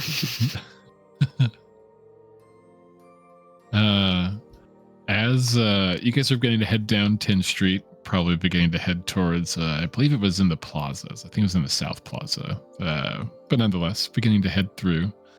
Both of you keeping an eye out. Not seeing anything too suspicious. Gail with a 22 perception, and maybe even Brett every once in a while. Gail, you probably get it more frequently. You can kind of pick up the smells of blight leaf. Maybe even see some people partaking in like certain spots around town.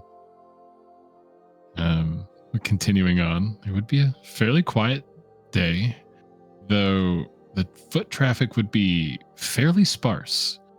There wouldn't be too many other people out and about, though there would still be some crowds, some congregation of folks, especially in like the plazas at some of the stores and shops. A couple of restaurants would be closed. A handful of stores would look to be closed, though not very many. But just every now and again, it's like, oh, that one's closed. It was open the other day. Weird. You guys would also notice the heavy increase in patrols. These little triplet patrols of these, again, they almost look very knightly in their armaments. Gold plated, these white and red tabards sort of go down the front. The emblem on their tabard probably matching like paldered pieces or maybe even on shields or armaments. Also accompanied by a singular figure, typically in very tight-fitting, more like formal, like you could run in these style robes, blue and white. It's a general garb, very again, kind of like a scholar, cleric-esque aesthetic to him. There'd be heavy patrols all about. As you guys are venturing out into the city, you can probably even see some signage and postings that simply say "Stay indoors if at all possible." Citizens are prone to investigations and probing, and so a lot of people have been keeping to themselves. A lot of people sort of not being too jovial, not too much of an atmosphere. As you guys head to the enchanting shop, it would thankfully be open, sort of pressing into the space, sort of saving on time. We're getting a little late. The shopkeep would present your armaments. On the breastplate, like on the front and center, there would actually be what looks like a fire bird. It's like this flaming bird that's all along the front, and its wings are sort of spread. The shopkeep, yes, we were going to actually put something different on there, a different phoenix design, but we think with your sort of aesthetic, a actual like Firehawk made more sense, but it will just translate. Honestly, we're looking for rebranding anyways. So see anyone? Firehawk Magic Works. Yes, I think that'll do. Unless, do you have a better name, maybe? I mean, that sounds cool to me. I'm not the best at names. Sure. I mean, yeah. it is a pretty catchy logo. Or eye-catching, excuse me. I mean, Soaring Phoenix just gets a little mouthful, so Firehawk Magic Works. Yeah. Yeah. Nice. nice Yeah, ring I'll to send. it. I'll send. Put out a good word. No free promos. You're taking your chest piece back. It feels the same, looks the same. So there would be a +2, and then your scimitar would be the same. Would feel similar. Though you would notice, sort of like right above the pommel of the blade, there would be like this little, almost like fiery feather, sort of etched into it on both sides. Sick. I'm gonna leave a tip. Ooh, how Beautiful much you work. tip? No, I don't have too much. I don't know, maybe like 20. Hey, they'd be more than happy. A local humble shopkeep. Do you guys perchance have any magical protections ready to go, so to speak? We do have some things. We have 2 cloaks of actual protection. Fairly simple in their design. I believe we did have a ring, though I think it's on reserve. Someone bought that one, had it done. Haven't quite picked it up yet. But the cloaks are available. How much for the cloaks?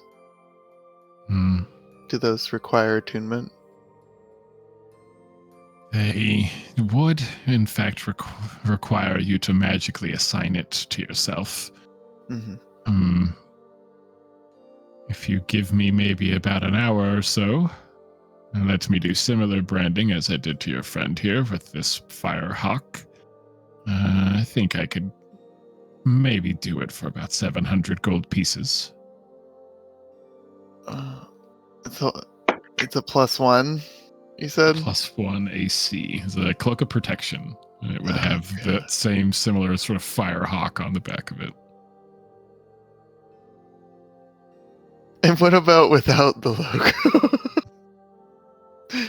just viewing all my options here. Without the logo, without the branding, we would have to ask for at least 1,100 gold pieces.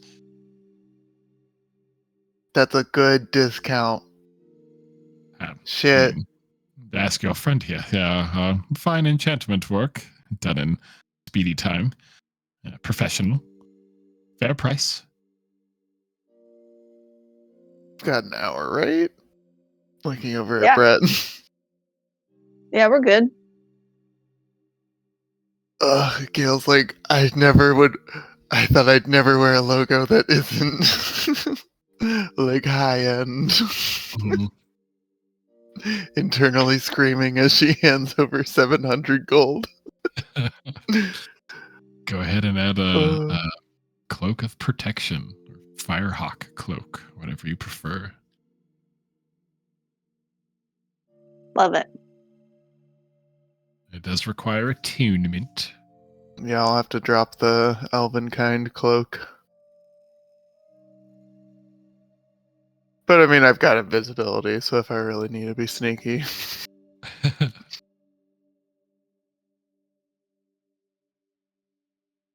All right. You guys kill some time. Maybe do a little bit more window shopping. Maybe go pick up your meat and your other bits real quick as well. Coming back, picking up your cloak. Shopkeep happily presenting it, asking you to sport it for them. Kind of like, hopefully, if Brett didn't have his breastplate on, he would ask for him to put it on so we could see them together, like both of you. Oh yeah, he would have pushed it on right away. Give him a little twirl, and They then both look excellent. Excellent. And then I will hopefully get that sign fixed, and then hopefully all the business will know where to go. Right. Excellent. Yes, a worthwhile investment. We're going to see lots of people on this planet.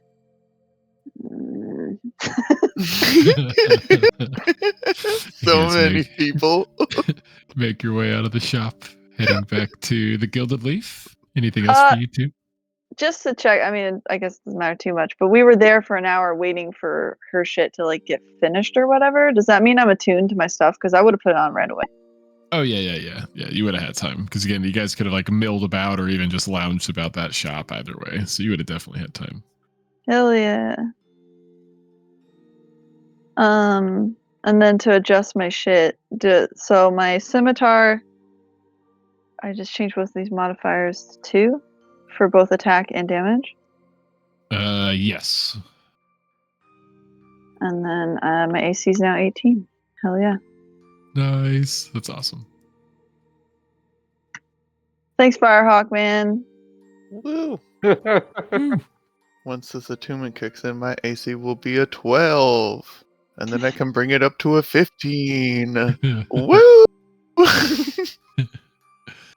Heading back to the ship again, you guys would see the distinct lack of sort of business and bustle that was typically in Ravnica. Guard activity high. Overhead, you would even occasionally see these what look like these strange griffins sort of flying overhead. They would have these owl heads and what looks like a lion body with these giant owl wings as they soar through the air. They would have this sort of blue and white aesthetic to their mounting and sort of reins, as well as the rider on top of this strange griffin. The city is alive. Definitely on the look for someone. Wonder who it could be. None of our business. Anyway, I have to go contact someone. You guys make your way back to the Gilded Leaf. Anything else for the remaining couple hours here in Ravnica? Or did you guys just hang out till you disembark around sunset? Now that our business is concluded, I guess I'd ask Marius, like, do you want me to contact Liliana and figure out how to get her that amulet? Or do you want to wait till we're, like, traveling? If it's the next day and we have time, yeah, you'd probably want to know that, like, she got there, see if she needs anything, let her know we have the amulet, see how she wants to get that if she needs it, that kind of stuff. I don't know how many times you can go back and forth, Yeah. so. Yeah, I mean, she's probably rested up by now. I don't know. I mean, presumably she doesn't have anything either, so maybe it's best to see how she's doing. Okay, I'll imprisoned on this give her new a call. planet. Bitch. Do we? Oh god. Right.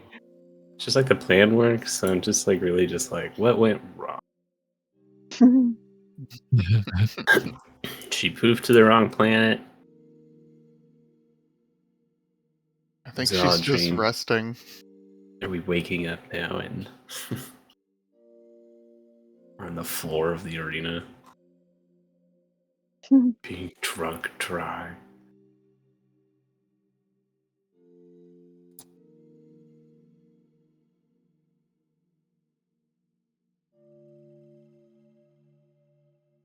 Would you have shared that, like, you have more than just the amulet for her? Well, the care package is more like in case she couldn't use her magic to step away and she had to like dip around in the city. So I guess it would just be like, are you good? Do you want and need this amulet?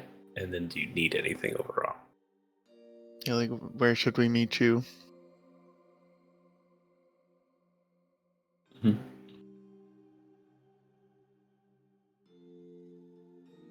I mean, I'd like to think Brett's Whatever. a caring guy. He probably is wondering if she has enough to eat.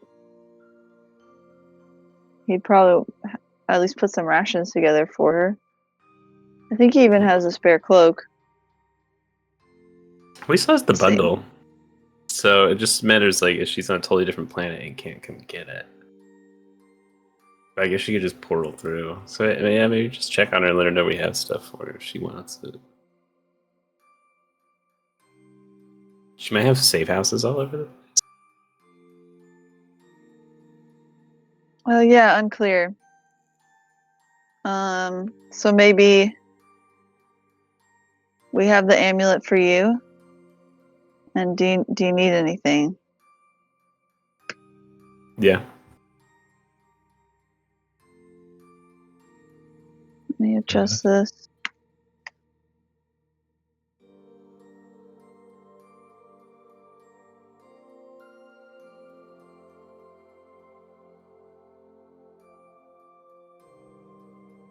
Okay, I have a 24-word message.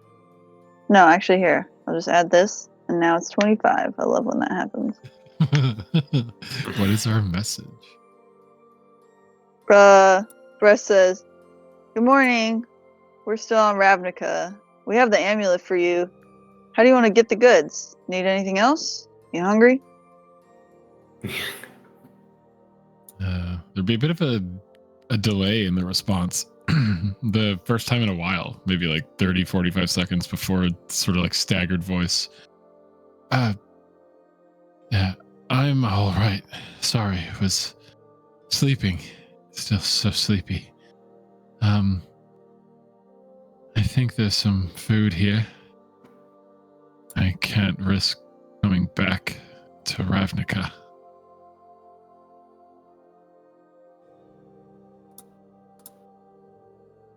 That would be your message. Even I think she's 3 words left. I count 4. 4? Yeah, that would be your message. Okay. So that was one sending. Boop. Brett will say, let me type it out. As like the rest of the party is just like watching Brett, like he probably has like facial reactions when like he gets his response, and he probably sits there for a minute. You could like kind of see when he casts the spell again, almost as he's like deep in thought, and like, oh, like if he like a visual response when he gets a response. Reading his face to find out what they're talking about.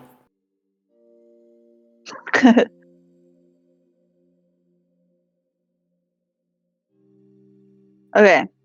Brett says, "Do you have enough food for the next 10 days? We can contact you when we reach Captain Casper. Ship needs repairs anyway." I should be well till then. Once you're back with Casper, we can sort out an actual plan of action. Thank you all for everything.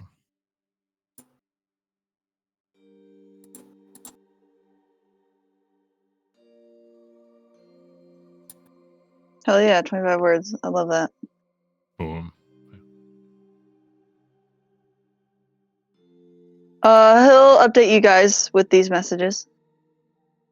Yeah, she says she's good. Yesterday she said she made it to planet and she said that we could call her again once we get to Captain Casper, and like I guess that means that she could come like visit us then. So she's good for the next 10 days.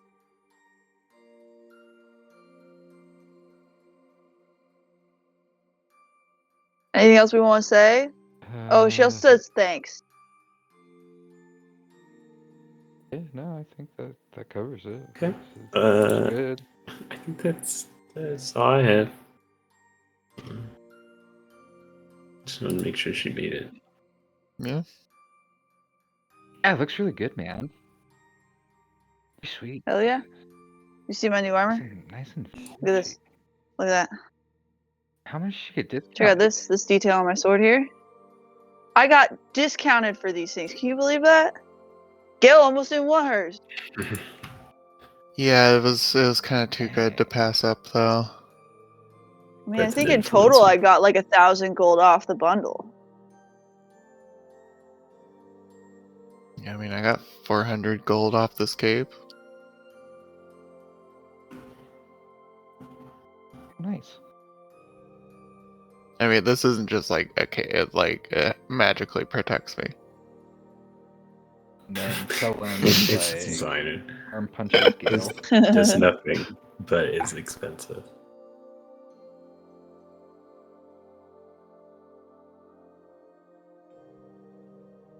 Oh, Boris, I don't know if you want a cape. Force already has. Holding out the cloak of elvenkind. The fuck? Why is Forrest getting a cape? I mean, you already have a cape. I have a normal cape.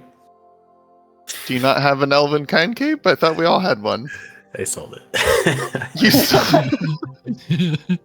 I don't remember you what I sold bought. yours. I think it But was to Morse get does have a graded. cape, I think. I think it was for credit. Boris would give a nod. Yes, 2 cloaks would be excellent. That I could cover both sides with 2 cloaks. He like happily takes it and starts like fashioning it on. Well, I mean, I will say this one is a bit has some magical properties. Kind of helps Oh, conceal you a bit. that is excellent. I have noticed I am very loud in this form. My steps heavy, very heavy. I don't know if this really does much sound-wise, but definitely like visually, if you're just standing still in a crowd with this cloak, it could help. Ah, very handy. Thank you, Breathtaker. Yeah. So I'll take that off my inventory.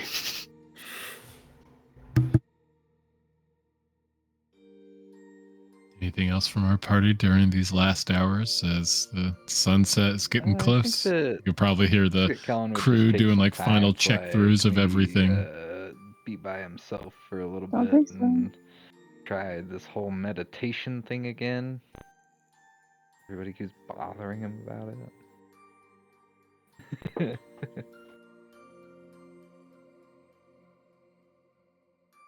Mhm. Fair. Oh, please, you asked to meditate with me first. Probably finding a quiet space somewhere, maybe up on that top deck. A lot of people are kind of below deck doing final checks and sorting things. Maybe you're hanging out by the sort of tarped and extra strapped down repair supplies that are like up center top deck. Like hanging I out don't know. by With those. everything that What everybody would keeps meditation look like for telling Kellen? him, he's gonna sit down. He's gonna try to clear his mind. He's gonna try to Rage. focus on something. But with the information that Marius and Vors and this whole blooming thing and this whole crack in his spark, and the couple times that he's felt weird, is going to try to focus on that same memory that happened when they last left the other theater.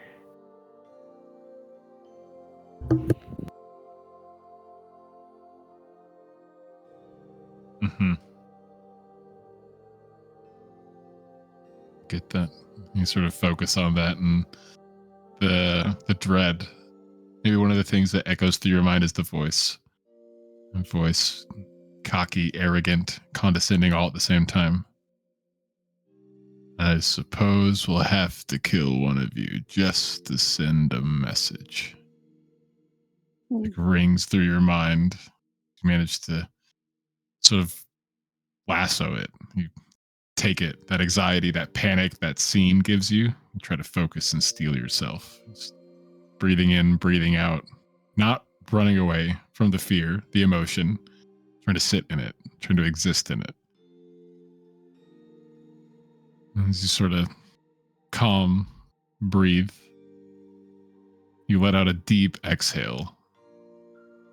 And the next thing you know, you are shunted 30 feet up as your eyes open. You fly up in the air as your, what you would guess is one of your psionic energies just pulse out as you fly 60 feet up in the air. As you begin to descend, you stop right before you hit the surface of the deck and then drop back down on your face. People meditate.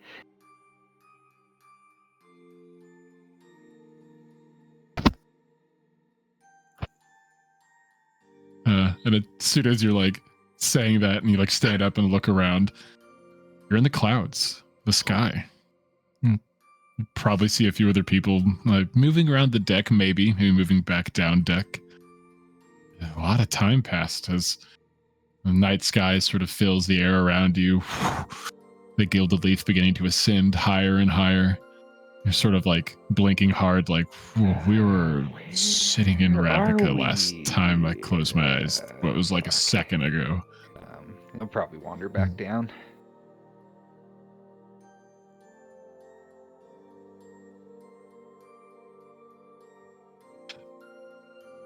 Wandering back down, probably bump into Vors. Awake. Oh, Awake. Kellen, you're awake, I guess. Good. You were in a deep meditation for some time on the top deck. We took off Yeah, from out for an Ravnica hour? maybe an hour ago, a little less maybe. You were breathing awfully heavy. I wasn't concerned. Your heartbeat was I felt like a there little was, low, like, but for the most part, you felt were like- fine. seconds.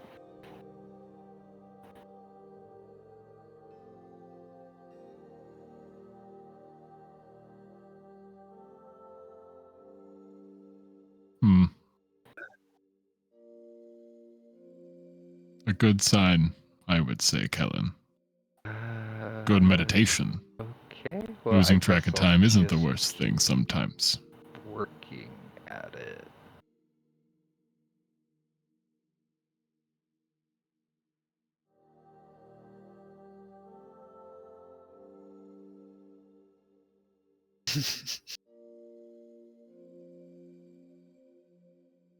You probably head back to below deck. The rest of the party probably seeing you. Aelity probably sees you. I swear, it was Holy only like shit! 2 seconds, There he is. guys. He's back in the land of the living, folks. Yeah, just call it. Love. Well, look who meditates all of a sudden. Who knows? See, I knew you maybe could I do fell it. asleep. I don't know. Again, to me, To be it fair, I felt thought like you were 2 sleeping at seconds. first. Has anybody seen Siglac?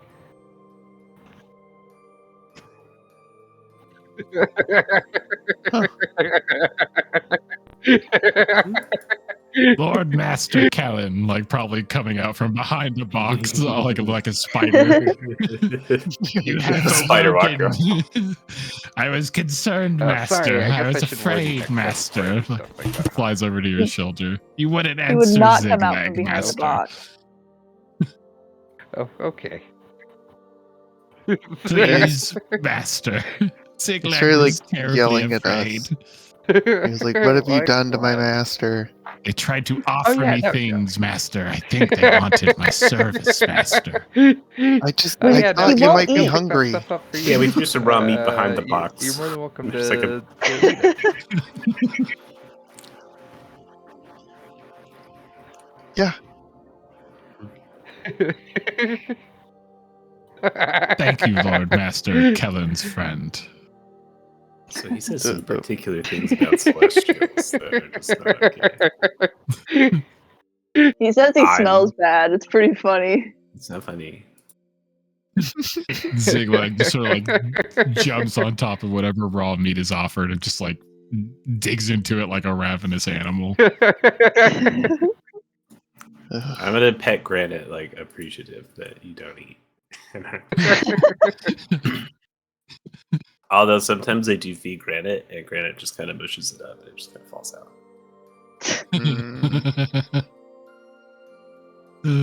That's where we'll end our game for the day. Oh my You god, guys we leaving fucking Ravnica did as it. we pan out.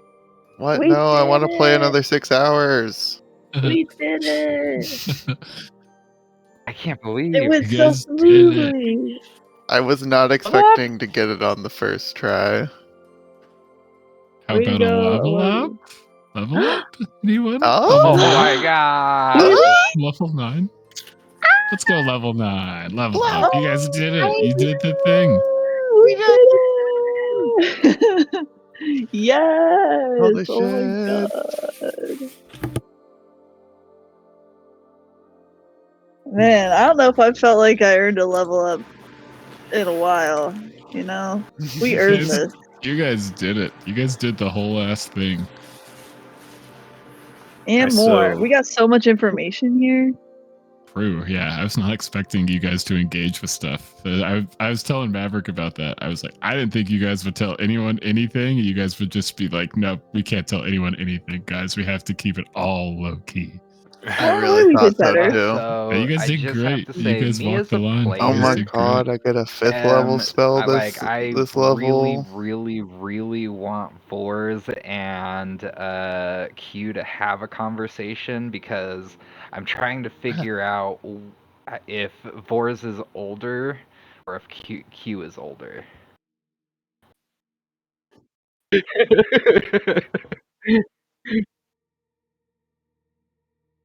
Mm. Such a good point. Two old robots on board.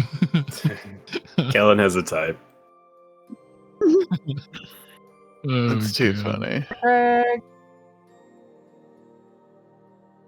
Get out of here, Craig. Bye, Craig. Bye, Craig. Good